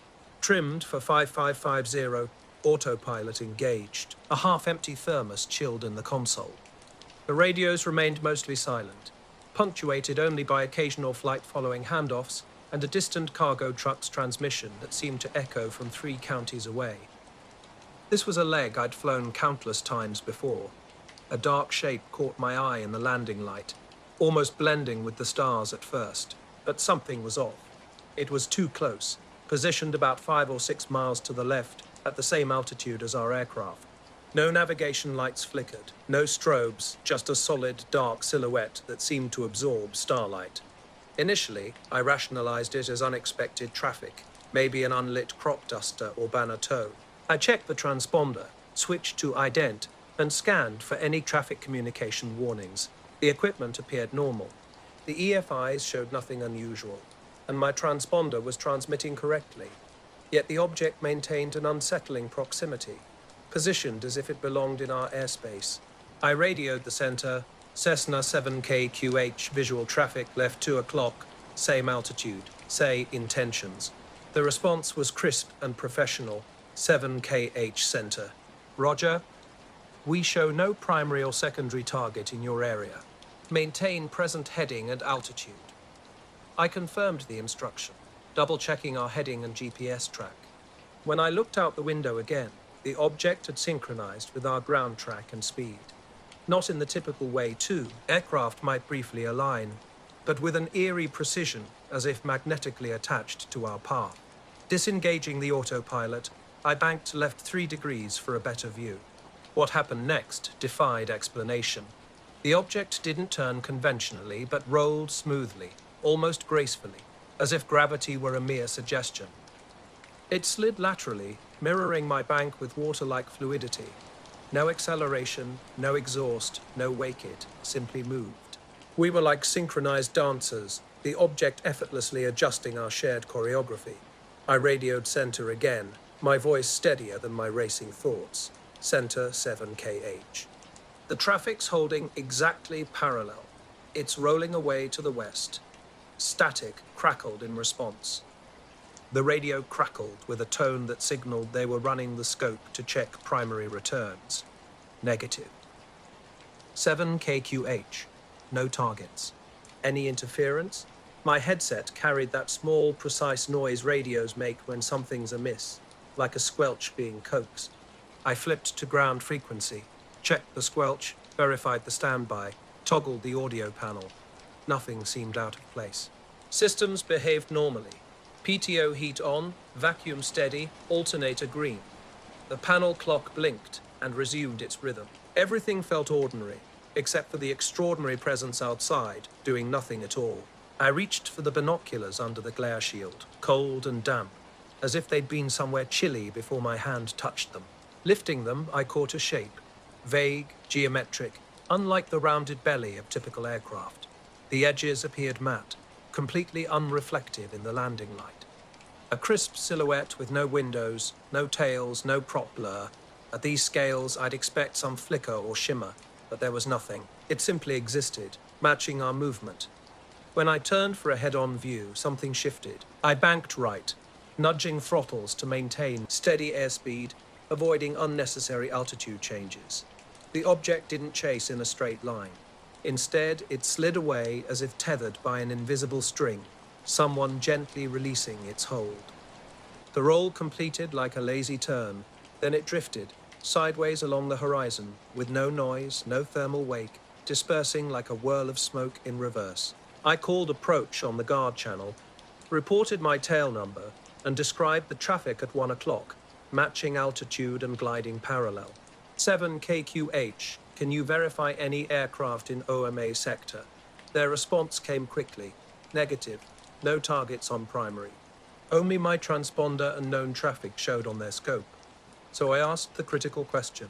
Can you show me primary? Can you physically see anything on radar that corresponds to what I'm witnessing right now? The night sky held an indigo cut that suddenly vanished, leaving no trace. 2 minutes of watching transformed a curious puzzle into an inexplicable absence. The silhouette narrowed and brightened like a lens bending light, but instead of igniting or strobing, it simply tightened into a point and winked out. No transit across the stars, no streak, just emptiness, like someone had lifted a birdcage. Strange occurrences followed in the cockpit. My cheap pilot's watch jumped 5 minutes and then corrected itself. The thermos slid across the console without reason. When I returned to neutral trim, my phone revealed something odd. One file corrupted into an unopenable blob, and the other showed only 3 frames of a dark smear before descending into unsupported blackness. I reported the recording to the controller, who marked it for engineers but didn't request the file. Instead, they asked if I wanted to divert. I declined. There was nowhere that made sense to go. We continued to Farmington as if nothing had happened, resuming our course like a ship passing through insignificant fog. My hands hovered above the yoke, not quite touching it, feeling safer at a distance. The wind remained steady, the runway appeared, and the landing was precisely the type these instruments prepare you for. On the ground, I taxied slowly, leaving the lights on because the cabin retained an unexplained electric cooling sensation. At the FBO, I completed the paperwork and tried to get someone to examine the files. Maintenance checked my transponder traces, ATC printout, and GPS log. They found nothing unusual except a half-second ground speed blip in the GPS track. The controllers sent the radar tape, which showed a clean record of our location. This sort of thing happens sometimes at night, one of them said, as if that explained anything. I didn't expect an answer. I didn't think there would be a report. I flew on. I was standing by the grill, turning a beer with my thumb on a warm evening, when the backyard settled into that quiet stillness after the sprinklers stopped and the kids went inside. The bright point appeared over the maple before I fully understood what I was seeing. At first I thought it was a plane. Light trails are common in this stretch of sky, but this wasn't moving like any aircraft I'd seen. It descended slowly, almost deliberately, like someone carefully lowering a paper lantern by hand. It stopped just a few degrees above the western horizon, hanging steady and unnaturally bright. The light wasn't like a flare or street lamp. It had that hard, focused quality of stars, thin and sharp, casting a small, weird shadow on the lawn that shouldn't have been possible in the half-light. Something about the geometry felt wrong. I realized I'd stopped breathing before I even noticed. Strange details started to accumulate. The porch light flickered on and off twice by itself, as if someone was checking the switch. Gus, R.D., Og, who normally charges through thunderstorms and keeps playing fetch in pouring rain, sat motionless on the back step. His head was tilted, listening. The crickets had gone silent. The entire neighborhood seemed to lean in, suspended in an unnatural stillness. A line of dialogue drifted through a window from a distant TV, a human sound that felt oddly out of place in the absolute quiet. I considered calling Lena from the kitchen where she was finishing the dishes. Later, back at work, I filed routine incident notes. I told my wife an abridged version, not wanting to burden her with what might seem like an accusation of instability. That empty patch of sky kept turning over in my mind. When I describe it, people search for explanations. Weather balloon, experimental drone, optical illusion. None of these categories fit what I saw, or didn't see. If anything has changed me, it's how meticulously I now check everything. The transponder, the squitter, the frequency, wing flex, even the thermos under the glare shield. I still fly night routes. It's my job, and I've done it a long time. But now, when something dark sits where a star used to be during the leg to Farmington, I report it a little sooner. The controller always says nothing is showing. They always do. The light hung motionless, impossibly still against the night sky. I stood with Lena by the back door, her in slippers, both of us watching in silence. My cheap digital watch began behaving strangely, jumping erratically between times, 9:07, 9:21, then back to 9:08, as if uncertain which moment to settle into. I pulled up my phone to capture what we were seeing. The face unlock stumbled, the screen hesitating before coming to life. When it did, the camera app revealed a grainy, smudged landscape, where the bright point appeared as an overexposed blur, nothing like what my eyes were witnessing. Switching to video, the phone warmed unnaturally in my hand, working harder than seemed normal to hold the image. After filming for 20 seconds, playing back the video revealed a stuttering, dragged recording that ended abruptly in blackness. The audio remained clear, Lena's socks shuffling on the wooden porch, the neighbor's refrigerator humming softly, but the light itself was rendered as a blank white space that didn't match our observation. Lena laughed, a small sound that seemed to try and unravel the strangeness. Her laugh hung in the air, deliberate and expectant, much like the light itself. Then it moved, not down, not away, but straight up. As if launched by an invisible slingshot, it accelerated so quickly it made my stomach lurch like I was on a drop ride. For a breath, it resembled a child's drawing of a comet, a sharp head with a suggested tail. Then the tail vanished, leaving only a pin-sharp point of light racing into the darkness. Gone in an instant. So fast that Lena and I reflexively blurted nonsensical questions.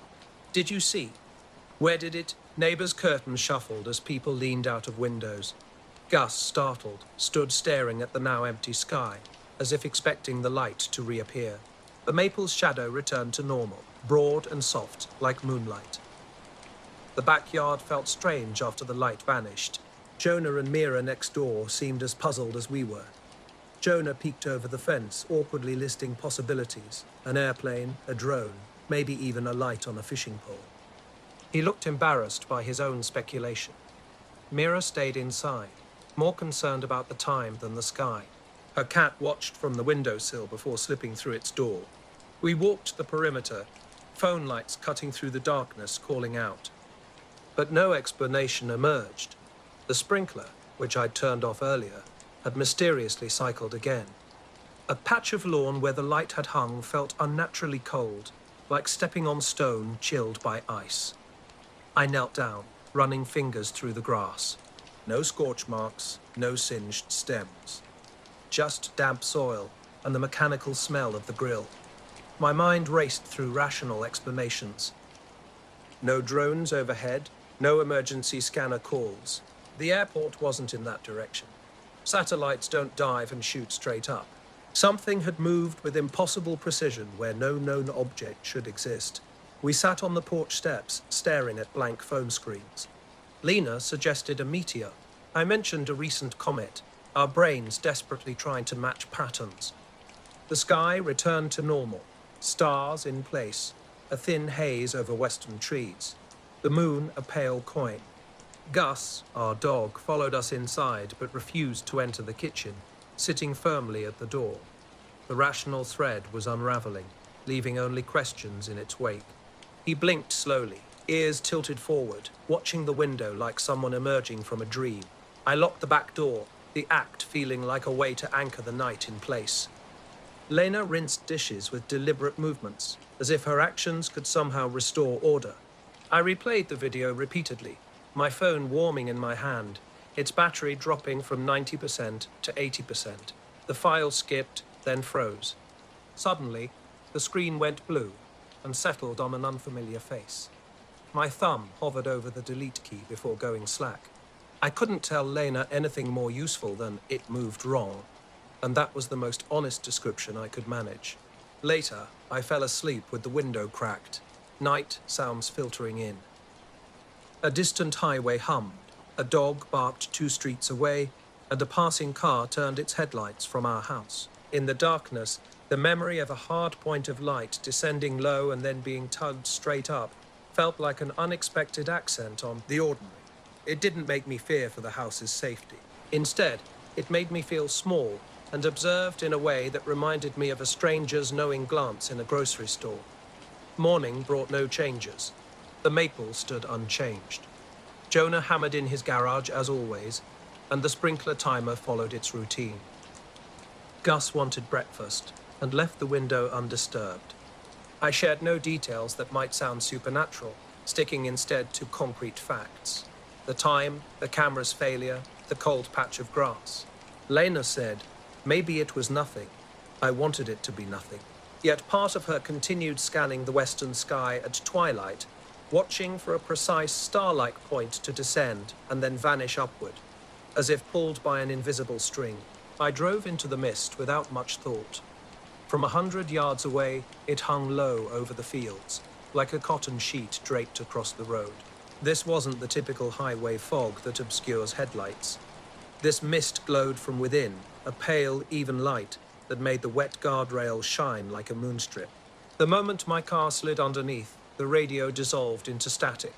The highway stretched out empty, late into the night.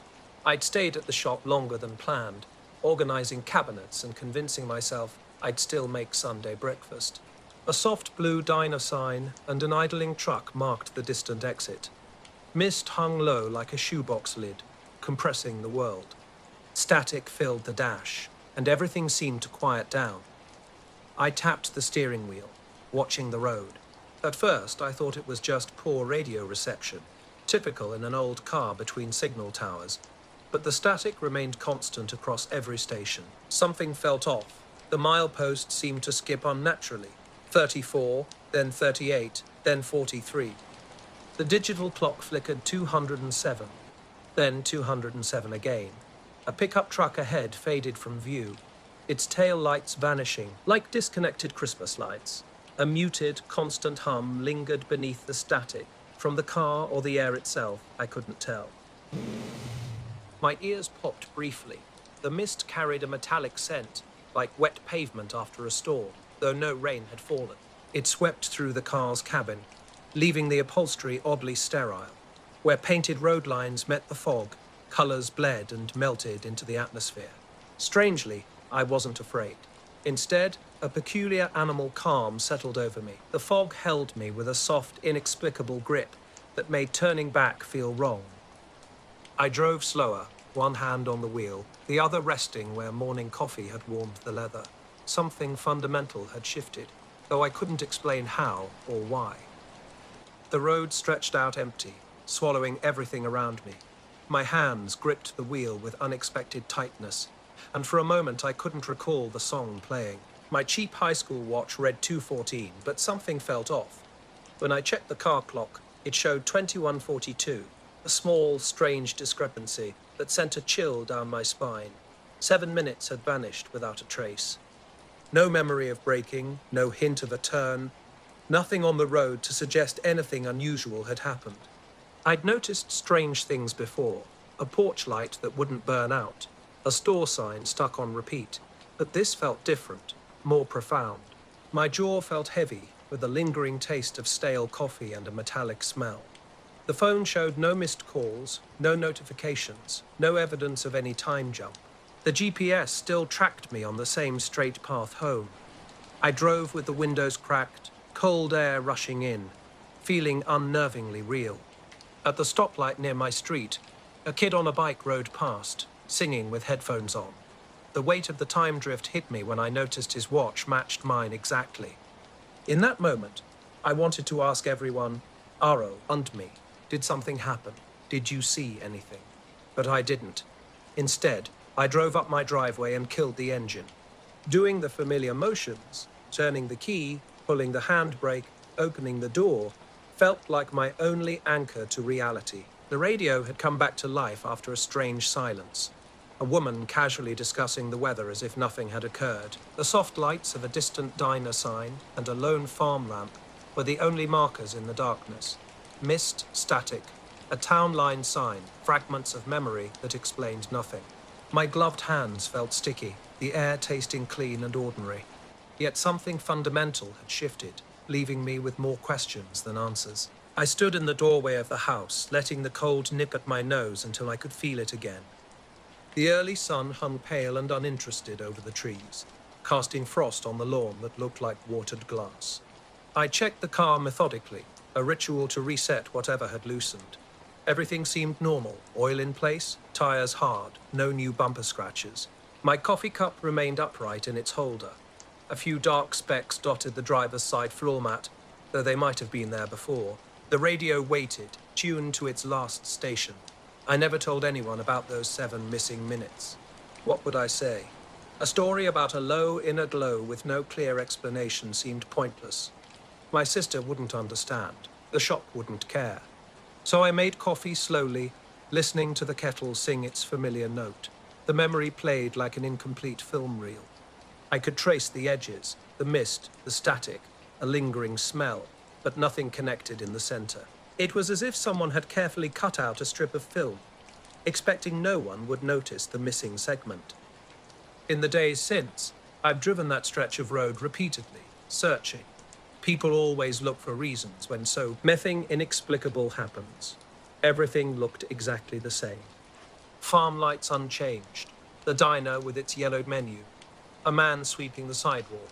Mile markers stood precisely where they always had. My watch glass bore a few scratches from last month's toolbox trip. The radio worked normally on its usual frequencies, static appearing only in areas with poor reception. Some nights driving home, I catch a strange glow in the neighbor's field, that soft, impossible light reminiscent of what I saw. Just for an instant. Then it's just lawn and fence, ordinary as ever. Sometimes I convince myself I dozed. Maybe a truck's headlights caught my mirror. Maybe coincidence explains everything. Other times, only the memory remains. The hiss, the hum, the absolute quiet inside my car beneath that strange ceiling. The knowledge that when I look down, my clock shows the same minute twice. I don't have a story with an ending. I have just the thing itself, unexplained, unresolved. The night was quiet, save for my own breath in the cold air. Earlier, I'd been hiking with Maya and Tom, but they'd split off at the rocky pitch near the creek.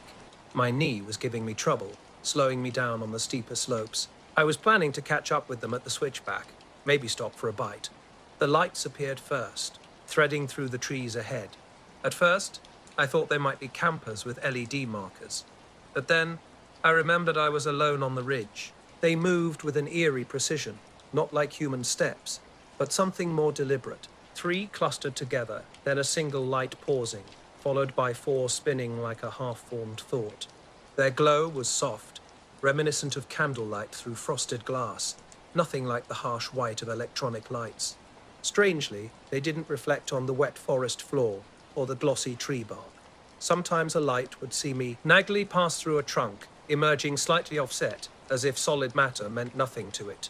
I tried to rationalize what I was seeing. Swamp gas, will-o'-wisps, those old explanations that sound ridiculous until you witness something inexplicable. My headlamp hung unused around my neck. The full moon provided enough light to cast shadows.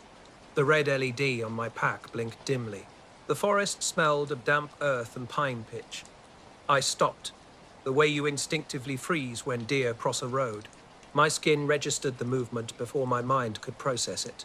The lights continued their strange dance, alive and purposeful, moving in patterns that defied logic.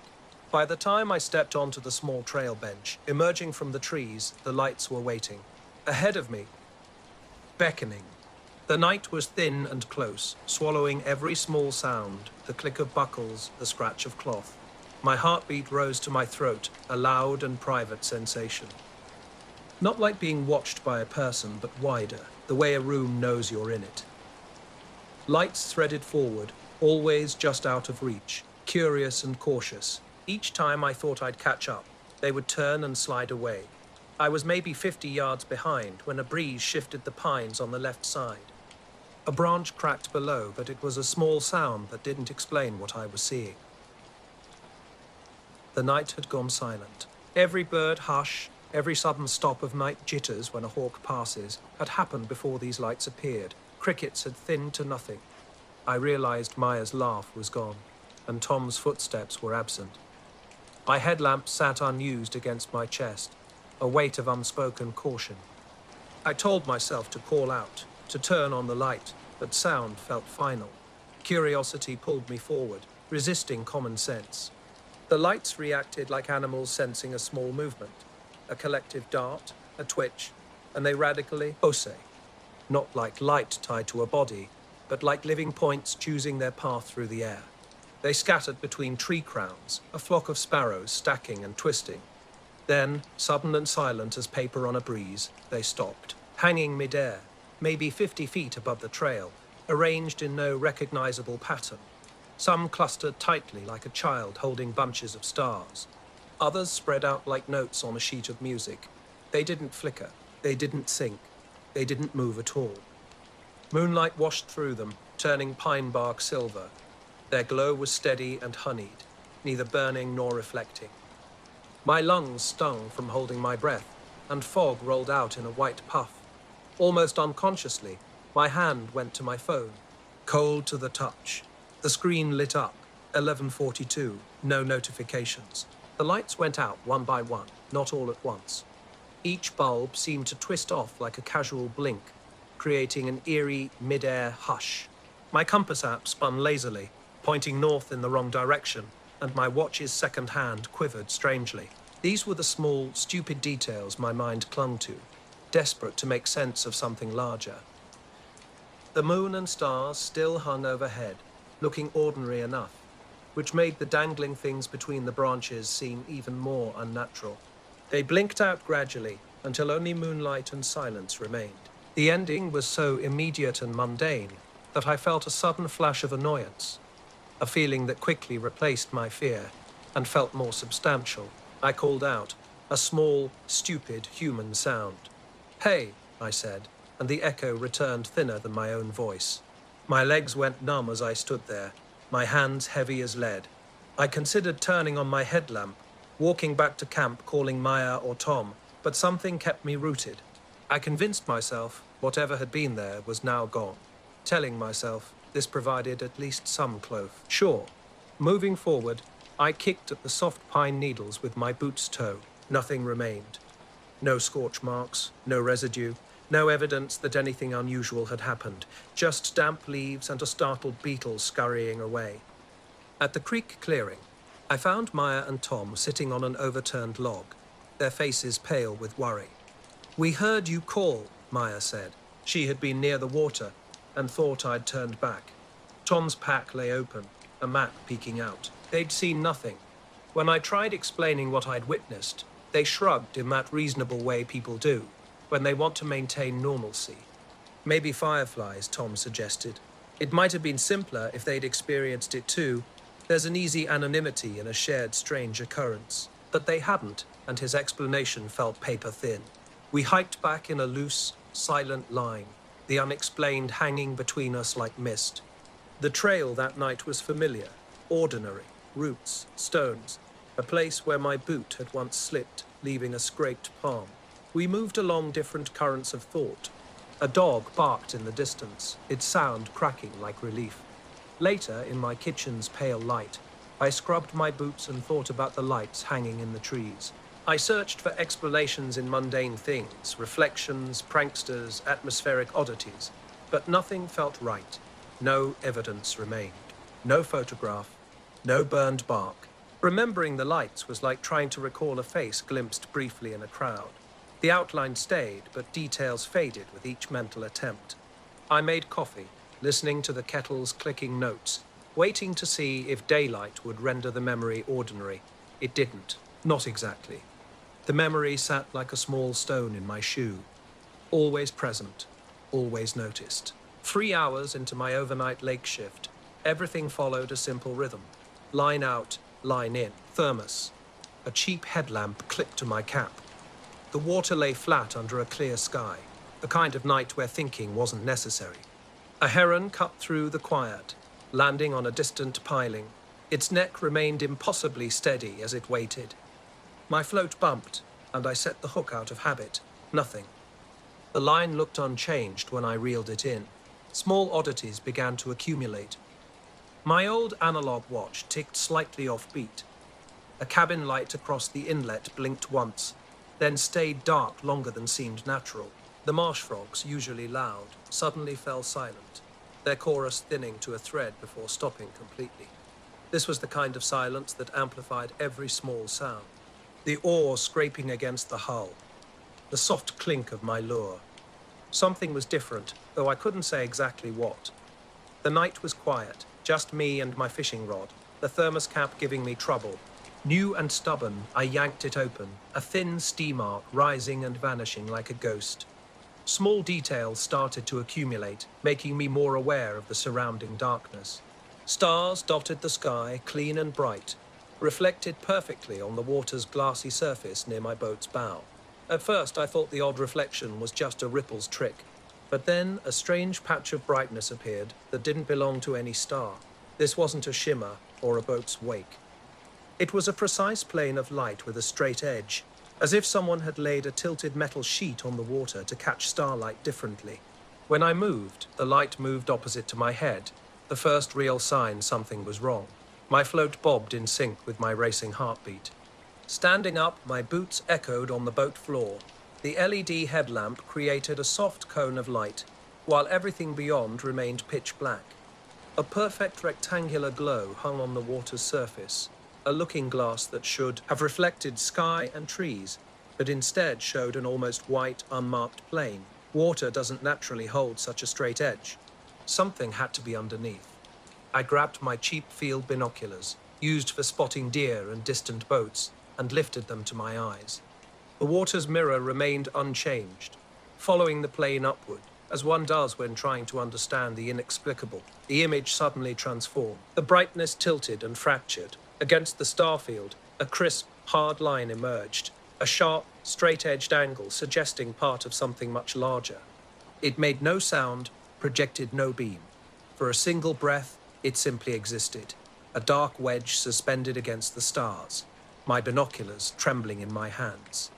The night was quiet, save for the slow drip of water off my oar and the boat's gentle rattle against the dock.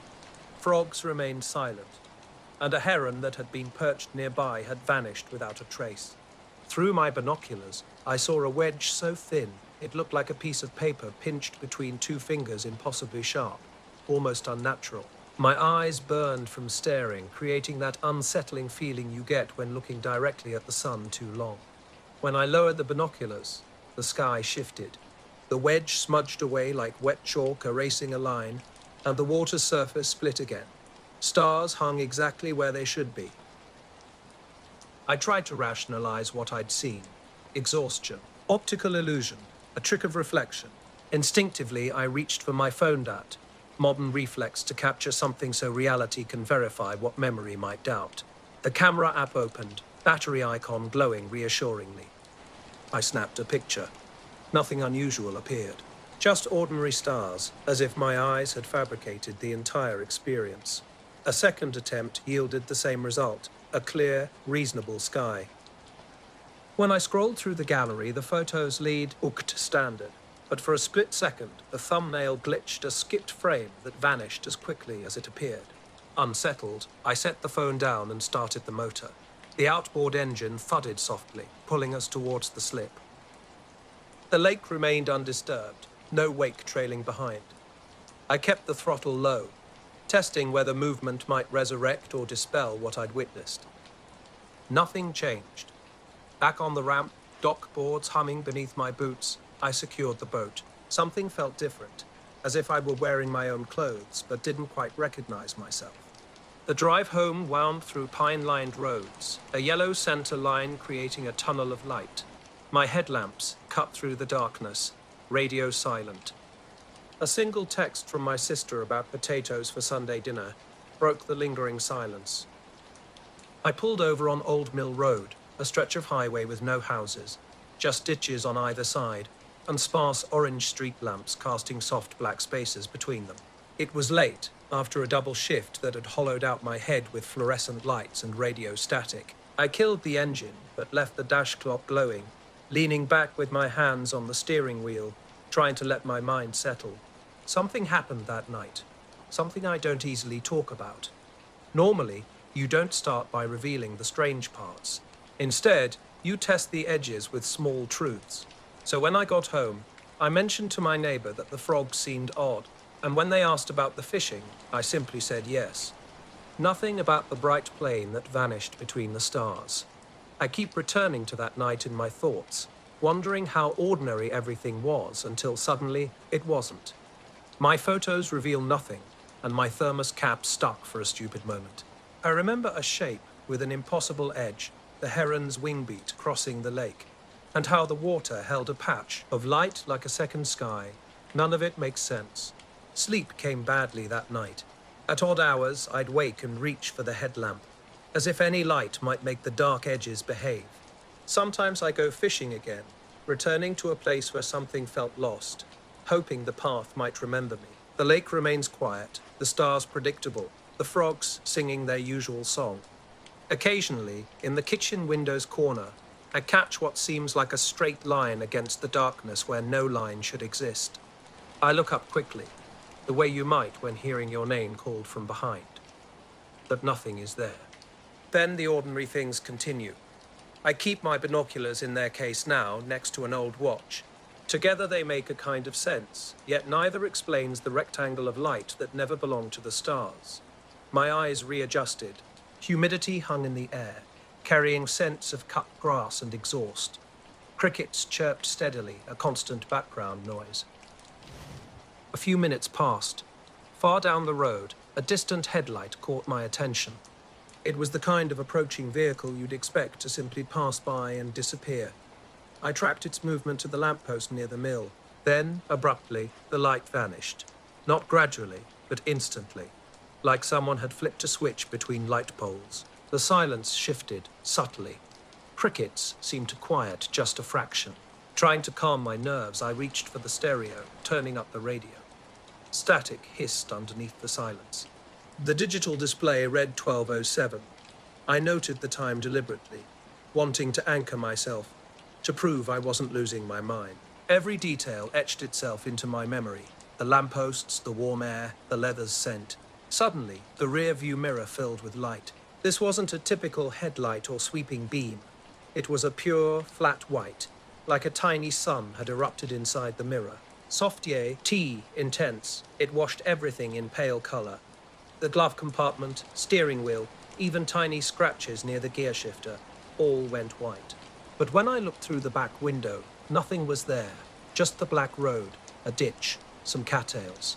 No vehicle, no people, no shape that could explain the mirror's sudden illumination.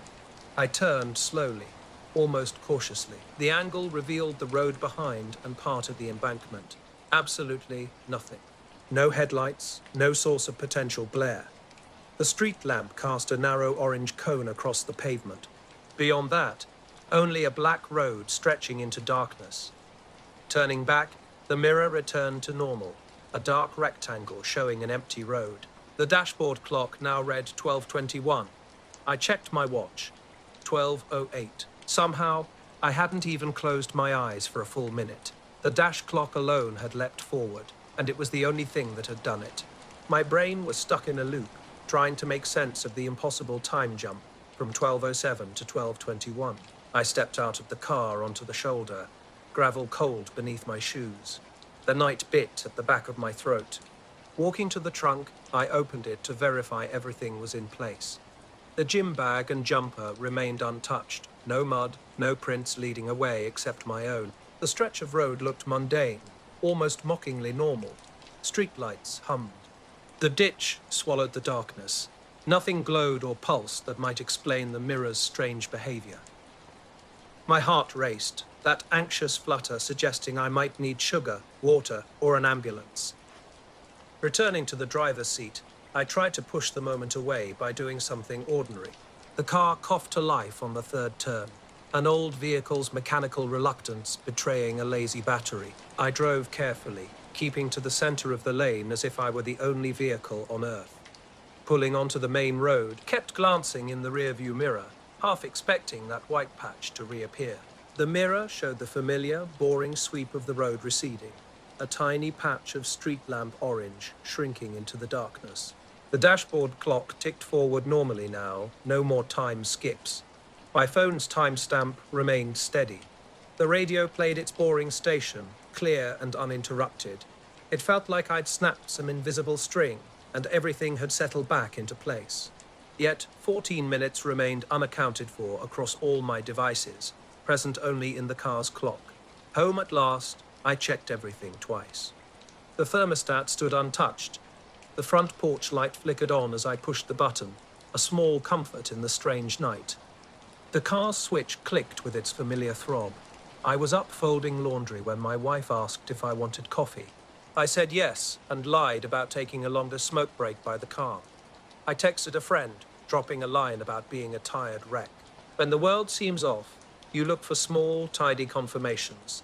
The timestamp on my text matched both phone and watch, 128. My old analog watch sometimes hangs when I forget to wind it, but this time it matched the phone, not the dash. No explanation. Later, I called the dealership to ask if the dash could misbehave like that. Could it jump? The kid suggested a loose connection or a software hiccup from an electrical spike. He asked about storms. I said no. When he mentioned Spike, I thought about the white square in the mirror and the radio's hiss as a passing car seemed to blink out. Just get it checked, he said. Bring it in tomorrow. Sleep was bad. When I woke, those 14 minutes felt like stale coffee in my memory. I wasn't trying to prove anything to anyone, just to myself. Stories come in pieces, and sometimes those pieces refuse to stitch back together. At the dealer, they hooked up a scan, fiddled with the clock, and shrugged at a possible loose wire. They tested the alternator and ran display diagnostics. Nothing emerged except a tiny log entry for a time sync error that even their tech couldn't explain. He looked at me and said the one thing I didn't want to hear. Mechanical explanations wouldn't fix this feeling. Electrical gremlins are usually just bad wiring. So here I am, writing without an answer. 14 minutes appeared on the dash like someone pressed fast forward and left the film reel broken. The mirror showed a white square that filled and vanished like a closing shutter. The only concrete thing, I'm home and the world kept going. The rest sits in that place where small, unaccountable things live beneath the ordinary layer of existence. I'm Tom Granger, and Lake Woodson is my home, a quiet spot in northern Wisconsin with nothing special about it. Just trees, a few cabins, and a lake that's usually dark and calm at night. Fishing after sunset has always been my thing. It's peaceful, just me and my rod under the stars. My dog Whiskey usually tags along. He's a scruffy mutt who doesn't swim much, but loves sitting on the dock watching the water. One Friday night in early September, the air felt heavy, like a storm was brewing. We headed down around 9:30 p.m., planning a few hours of fishing. The sky was clear and full of stars, with a light wind rustling the leaves and making the water shimmer softly. We set up at the dock's far end, which stretches over the lake's deepest point. The water stays still here, sheltered by trees on the distant shore.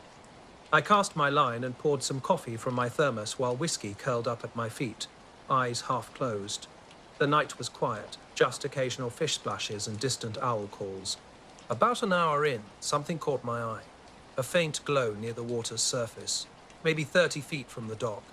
It looked like a dim, diffuse light, almost like a barely visible glow stick underwater. Leaning forward, I studied it closely. The light was a pale greenish-white and completely stationary. What struck me as odd was how the water around it remained absolutely undisturbed.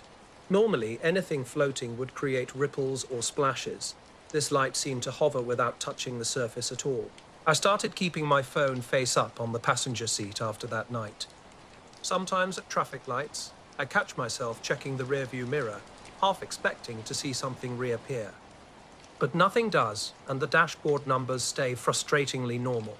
It hasn't happened again, which might be even more unsettling. My fishing rod lay forgotten as I stared at the strange glow across the water.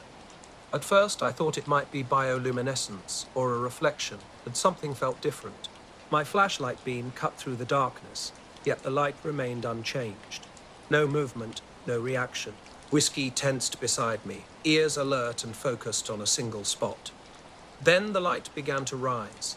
Slow at first, just inches above the water's surface, then faster, like a bubble escaping from the lake bottom. But this was no ordinary bubble. It was smooth, round, and growing brighter with each passing second. The water beneath stayed perfectly flat, without a single ripple or wave. I blinked and rubbed my eyes, half expecting the light to vanish. Instead, it continued rising, reaching about 10 feet above the surface, before drifting horizontally away from the dock. Instinctively, I grabbed my phone to capture the moment, but as I tried to open the camera, the screen went black. No matter how many times I attempted to restart it, the phone remained unresponsive. Whiskey's low growl sent a chill down my spine. The glowing orb moved silently across the sky, following an invisible path among the stars. Its motion was smooth and steady, without any sound or disturbance. I tracked its movement, my heart racing, until it simply faded away, not with a dramatic burst, but gently, like a lamp being switched off. The entire encounter lasted only 2 or 3 minutes. Afterward, the lake showed no signs of disturbance. Everything remained eerily calm. I sat back down, trying to make sense of what I'd witnessed. Whiskey stayed close, ears swiveling toward the lakeside trees, still on high alert. My thermos had gone cold, and my hands trembled slightly. For the rest of the night, I watched the sky, but nothing else appeared. Just the usual sounds, crickets, wind, occasional distant splashes. The next morning, I shared my experience with Greg, a fellow fisherman who knows the lake intimately. He didn't dismiss my story. Instead, he simply remarked, "Sometimes the lake has its mysteries." I was out walking my dog, a mute named Pippa, on a trail behind our house in the outskirts of Asheville. The trail curves through a patch of dense trees, and the air was crisp, but not cold. It was late afternoon, early fall, with trees just starting to turn gold and red, the kind of colors that hint winter's close, but not quite there yet. About 50 feet ahead, above the treetops, there was this large object hovering. It wasn't making any noise. No hum, no wind, nothing. The trail is mostly quiet, except for the occasional bird or squirrel, and Pippa loves sniffing around all the fallen leaves. That day, I left my phone in my pocket, wanting to enjoy the walk and clear my head after a long week at the bookstore. Pippa was restless and tugging a little more than usual, so I let her off leash. Over the next few days, I checked with a couple of locals. The world tends to mess with your head after dark. A woman named Elsie mentioned seeing a faint light near the lake around the same time, but she thought it was just a flashlight or maybe some kids messing around. No one else saw anything like I did. I tried to find some explanation. Violi algae doesn't happen in freshwater lakes around here. Reflection from a boat? No boats were out that night. Fishing lights? None on the lake at all. No airplanes or helicopters in the area either. What stuck with me was the water, how it never moved, even though something was clearly coming up from it and floating away. The glow was there, bright and steady, but the lake didn't react like it should. Since then, I've gone back to the lake a few times, sometimes with whiskey, sometimes alone. The night I saw the light, the air was different somehow. Thicker, heavier, I can't explain it. Other nights, it's just normal, calm, quiet. My phone still works fine now. No blackouts or dead screens. And Whiskey, he's never liked going out on the dock after dark since that night. He stays close to shore and doesn't want to look out over the water. I don't know what that light was. I'm not sure I want to. It didn't hurt anyone, didn't say or do anything. Just showed up, drifted across the sky, and disappeared without a trace. But sometimes when the wind's right and the lake is perfectly still, I swear I catch a faint glow out there, just under the surface, waiting. I was walking with Pippa near the trailhead when I first saw it. The object was massive, easily 10 feet across with a flat oval shape. Its surface was dark and matte, without any blinking lights or markings. This wasn't like any drone I'd ever seen, commercial or military. My heart started racing as I stopped walking and stared. Instinctively, I reached for my phone to capture a picture. The moment I pulled it out, the screen went completely black. No warning, no freeze, just dead. I tried everything, pressing the power button, holding it D, on, plugging it into my portable charger. Nothing worked. The craft remained perfectly still, hovering as if watching me. An unsettling feeling crept over my skin, like something was crawling underneath. I tried to rationalize it, maybe a new experimental drone or an unusual weather balloon. Pippa seemed calm, her tail wagging as she looked up at me, waiting for my next move. After a few minutes, I decided to head back toward the trailhead. I kept glancing over my shoulder, but the object didn't move. No lights, no sounds, just suspended in midair. When I reached my car, I tried turning on the phone again. Still nothing. By 6:30, the sun was setting quickly. At home, I took the phone apart, checking for any obvious issues. No water damage, no cracked screen. It felt completely normal. I left it plugged in overnight, hoping it would resolve itself. The next morning, the phone remained unresponsive. I called my tech-savvy friend Leah, who tried everything. Hard resets, software restores, connecting it to her computer. Nothing worked. The phone was completely dead. I spent the day searching online for any reports of unusual drone sightings near Asheville. No police reports, no local news, no forum chatter, nothing. Then, while sitting on my couch and staring at the lifeless phone, something strange happened. The screen suddenly flickered to life. slowly booting up as if nothing had ever been wrong. The trail was quiet that midweek morning in early fall, with trees just starting to change colors and a crisp, damp air as the sun climbed higher. I was hiking alone, as I usually do, preferring the solitude and sounds of nature. I'd been walking for about an hour, with nothing unusual happening, just the crunch of leaves and occasional bird calls. Then something strange occurred. I heard a noise in my earbuds, faint at first, like static, but with a distinct rhythm. It sounded almost like a conversation, but in no language I recognized. The sound was garbled and electronic, reminiscent of those sci-fi scenes where aliens attempt communication through a weak, distorted signal. My phone was off and zipped away in my backpack, so I couldn't understand how this was happening. Initially, I thought it might be a nearby prank or a malfunction with my earbuds. But the experience felt too deliberate. After that day, things started getting weird. My dog Pippa became unusually anxious near the trail, freezing and staring into the trees with raised hackles, letting out low growls I'd never heard before. She even refused to walk on the trail at one point. I went back several times to investigate, but found no trace of anything unusual, just normal forest sounds and no strange lights or unexpected noises. However, my phone began experiencing random glitches afterward. The camera would crash when opened and the flashlight would turn on by itself without explanation. I can't explain what I encountered that day, or why my phone behaved so strangely. I don't even know if what I experienced was from this world. All I know is that quiet afternoon doesn't make sense, and whatever was watching seemed intentionally elusive. I was hiking and had double-checked my earbuds before leaving. When I pulled them out, they were unplugged and silent. But when I put them back in, a soft noise started that made my skin crawl. At first, I thought I was just tired or imagining things, so I kept walking. The sounds weren't random, though.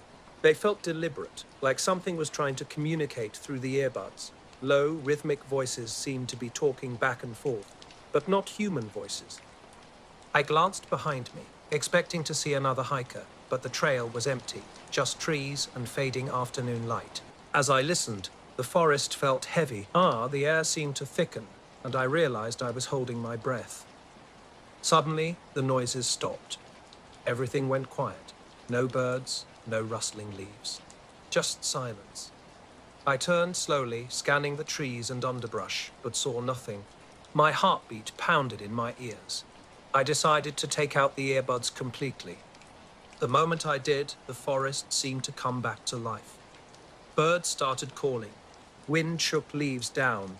I shook my head, trying to clear my thoughts. I kept hiking back along the main trail, but couldn't shake the feeling of being watched.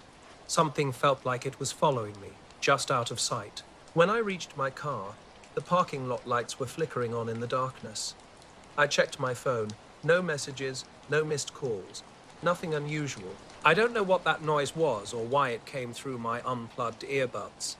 I'm not someone who gets easily spooked, but that day felt different. Like something was trying to make contact from just beyond what I could perceive.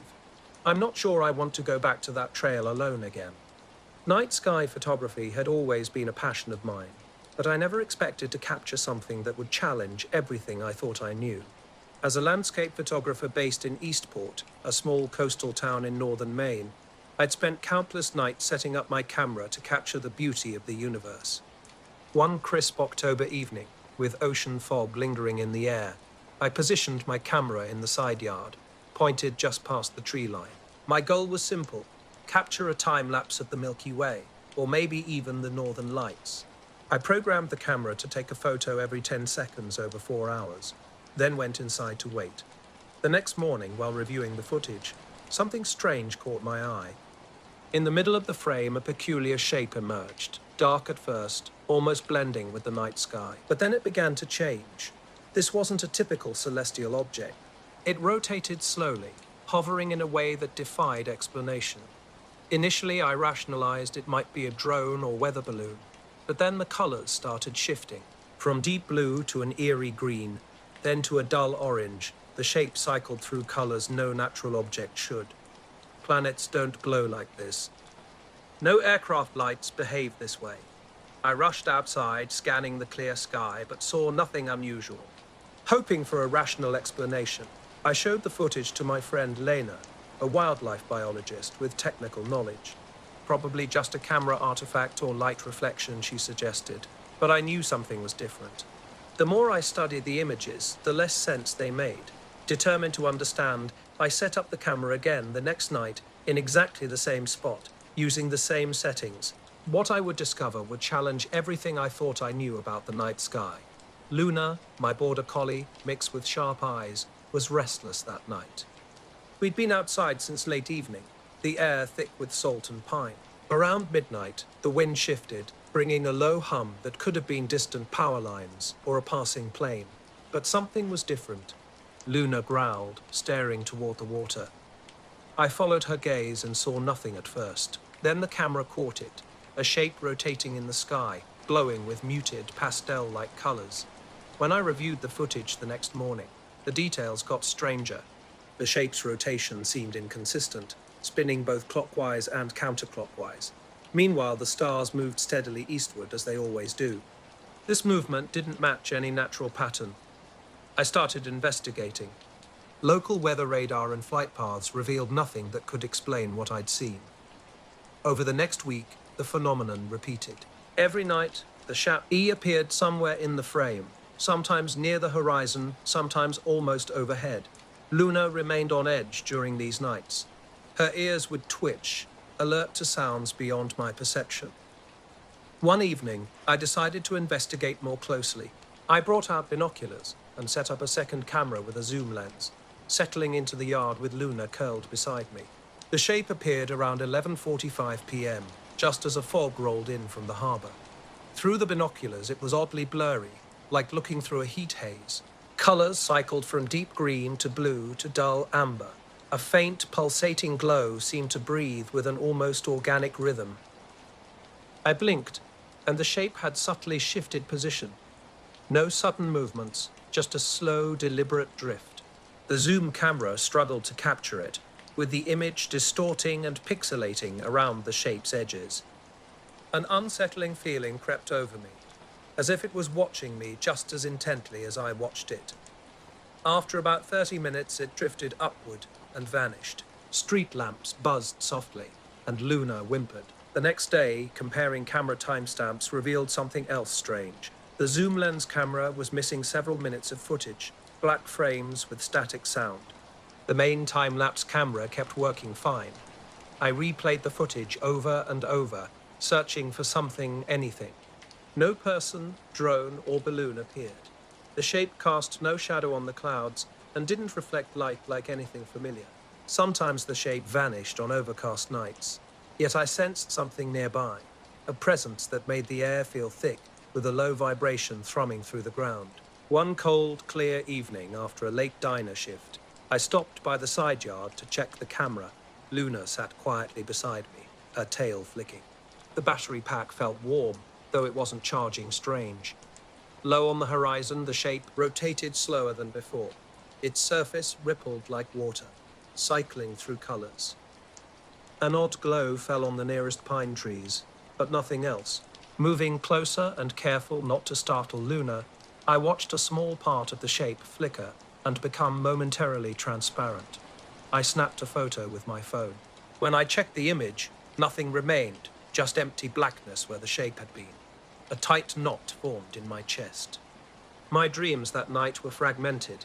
Flashes of light, cold wind, Luna barking at shadows. Weird occurrences multiplied. Street lights flickered when the shape appeared. My phone would lose signal or randomly reboot. One night, I set up a motion sensor by the back door. Luna paced nervously inside. Around 2:30 a.m., the sensor detected a soft movement near the bushes. Outside, nothing. The next morning, the motion sensor was off. Its batteries dead. That same day, I reviewed the time-lapse footage. The shape briefly appeared, but midway through the clip, the entire sky went black for 15 seconds before returning to normal. The stars remained frozen in place. I rubbed my eyes, staring for a long time. No explanation came. My neighbors noticed nothing. No news reports surfaced. Just Luna and I watching the sky, feeling the nights grow increasingly heavy. Luna won't stop watching the horizon, ears pricked like she's waiting for something to come back. The silence grows heavier with each passing moment. My camera stays pointed upward, searching for a shape that might explain everything. Decades of radio work had prepared me for strange signals, but nothing like this. I'd retired from the engineering firm, keeping my old hobby alive with a wooden-framed zenith I'd found at a garage sale. The radio still carried a faint hint of cigarette smoke. It started on a night like any other, 11:47 p.m., a time I always checked without fail. The local AM station hummed with static. Then suddenly 3 precise tones cut through, beep, beep, beep, just 3 sounds, then silence again. At first I dismissed it as interference. But when it repeated the next night, exactly the same way, I started taking notes. Every single night, without fail, those 3 tones would sound at precisely 11:47 p.m. I logged everything. Dates, weather, any potential patterns. Nothing changed. The strangest part, this wasn't random. The tones only came if the radio was on a specific frequency at that exact minute. If I fell asleep too early or too late, I'd miss it. If I changed the station or turned the radio off, nothing happened. It was like a clockwork signal that existed in one perfect moment each day. The sky keeps its secrets. Luna keeps watching. And I keep recording, wondering what might emerge from the silence. My Zenith radio was different from all the others. I tested multiple devices, an old transistor, a digital set, even a shortwave receiver, but only my Zenith picked up those strange tones. When I called the local AM station, the technician just laughed, saying it was probably interference or a prank. Months went by, and my family started giving me weird looks. I was waking up in the middle of the night, scribbling notes about mysterious beeps, that I didn't care. Something about this felt important in a way I couldn't explain. One night, after the tones finished, I waited. I thought maybe the signal would repeat or change, but nothing happened, just silence. Then, barely audible, I heard something, a whisper on the edge of hearing. It wasn't radio static, more like a soft hum or wind blowing through a distant tunnel. I strained to listen but couldn't make it out clearly. I became obsessed. I started recording the transmissions with an old cassette recorder, capturing the exact moment of the tones. When I played I and keyback, the tones were pure and steady. But that faint whisper, gone. It seemed to exist only in the live moment, impossible to capture. I tried to map the signal, to triangulate its origin, but found no pattern, no clear direction. My house sat in a quiet neighborhood on the town's outskirts. No known transmitters nearby, just the local AM station and a few police radio towers miles away. One clear, still evening, I waited on the porch for 11:47. Right on time, the 3 tones came through the radio, steady and sharp. Then I saw a light, not bright, but a soft flicker in the distance, maybe a couple miles away, higher up. A hovering glow, soft blue-green. I blinked, and it vanished. I tried to rationalize it. A plane? A helicopter? But nothing flew over our neighborhood that late without making noise, and the light had been steady before disappearing. No blinking, no movement. Just there, and then not. The old Zenith radio sat in my room, a silent sentinel from 1953, built in an era of tubes and dials. Every night, something strange happened. At 11:47 p.m., 3 distinct tones would emerge through the static, a mysterious signal that defied explanation. I'd been logging these occurrences meticulously, but recently, something shifted. One morning, I found my notes scattered on the floor. The precise timing I'd been so careful about suddenly seemed uncertain. Some logs showed 11:46 or 11:48 instead of the usual 11:47. Was my memory playing tricks? Was my perception of time somehow altered? The radio remained tuned to the same frequency, unwavering. The tones continued to come through, sharp and clear. But now something new emerged. A faint whisper followed the tones, like a voice struggling to form words. It was just beyond comprehension, a broken murmur that hinted at something more. I felt watched, not by anything in the room, but through the static itself, as if distant eyes were tracking me, reaching out from somewhere undefined. Some nights, the radio would mysteriously change stations on its own. When I'd reset it, the tones would return, maintaining their enigmatic rhythm. My family thought I was obsessing. My wife suggested moving the radio. My son believed I was wasting time. Friends would laugh or quickly change the subject when I tried to explain. But I couldn't let it go. Something was happening, something beyond logical explanation. Each night, I waited. The radio remained my connection to this unexplained phenomenon. 3 tones at 11:47 p.m. A signal from somewhere unknown, calling out through the static, just waiting to be understood. The night was quiet, and the hospital shift in Spokane had been long. Driving home around 2 a.m., the early spring air felt sharp, yet held a hint of lingering warmth. My car windows were slightly open, and the radio hummed softly in the background. Somewhere past the last streetlights, where the highway stretched into open fields, something caught my eye. A light in the sky was descending, but not like a typical falling star. This wasn't a streaking meteor, but a slow, almost floating movement. Straight down it came, completely silent. I blinked, wondering if city lights were playing tricks. But no, the light was real. Hovering a few hundred feet above ground, it emitted a soft, steady amber glow. Not bright like a spotlight, just a gentle luminescence. I slowed the car, trying to make out its shape, but it remained a blurry brightness. Then, without warning, it shot upward, faster than anything I'd ever seen, like a bullet piercing the night, yet still without a sound. It vanished into the darkness above the trees, leaving me stunned. My heart raced, not from fear, but from a mix of confusion and strange tension. I checked the rearview mirror, half expecting to still someone else who might have witnessed this, but the road behind me was empty. Back home, I told Sarah about it. She laughed it off, suggesting it was just a satellite or drone. But I knew what I'd seen. Drones don't move like that. Not so high, not so silently.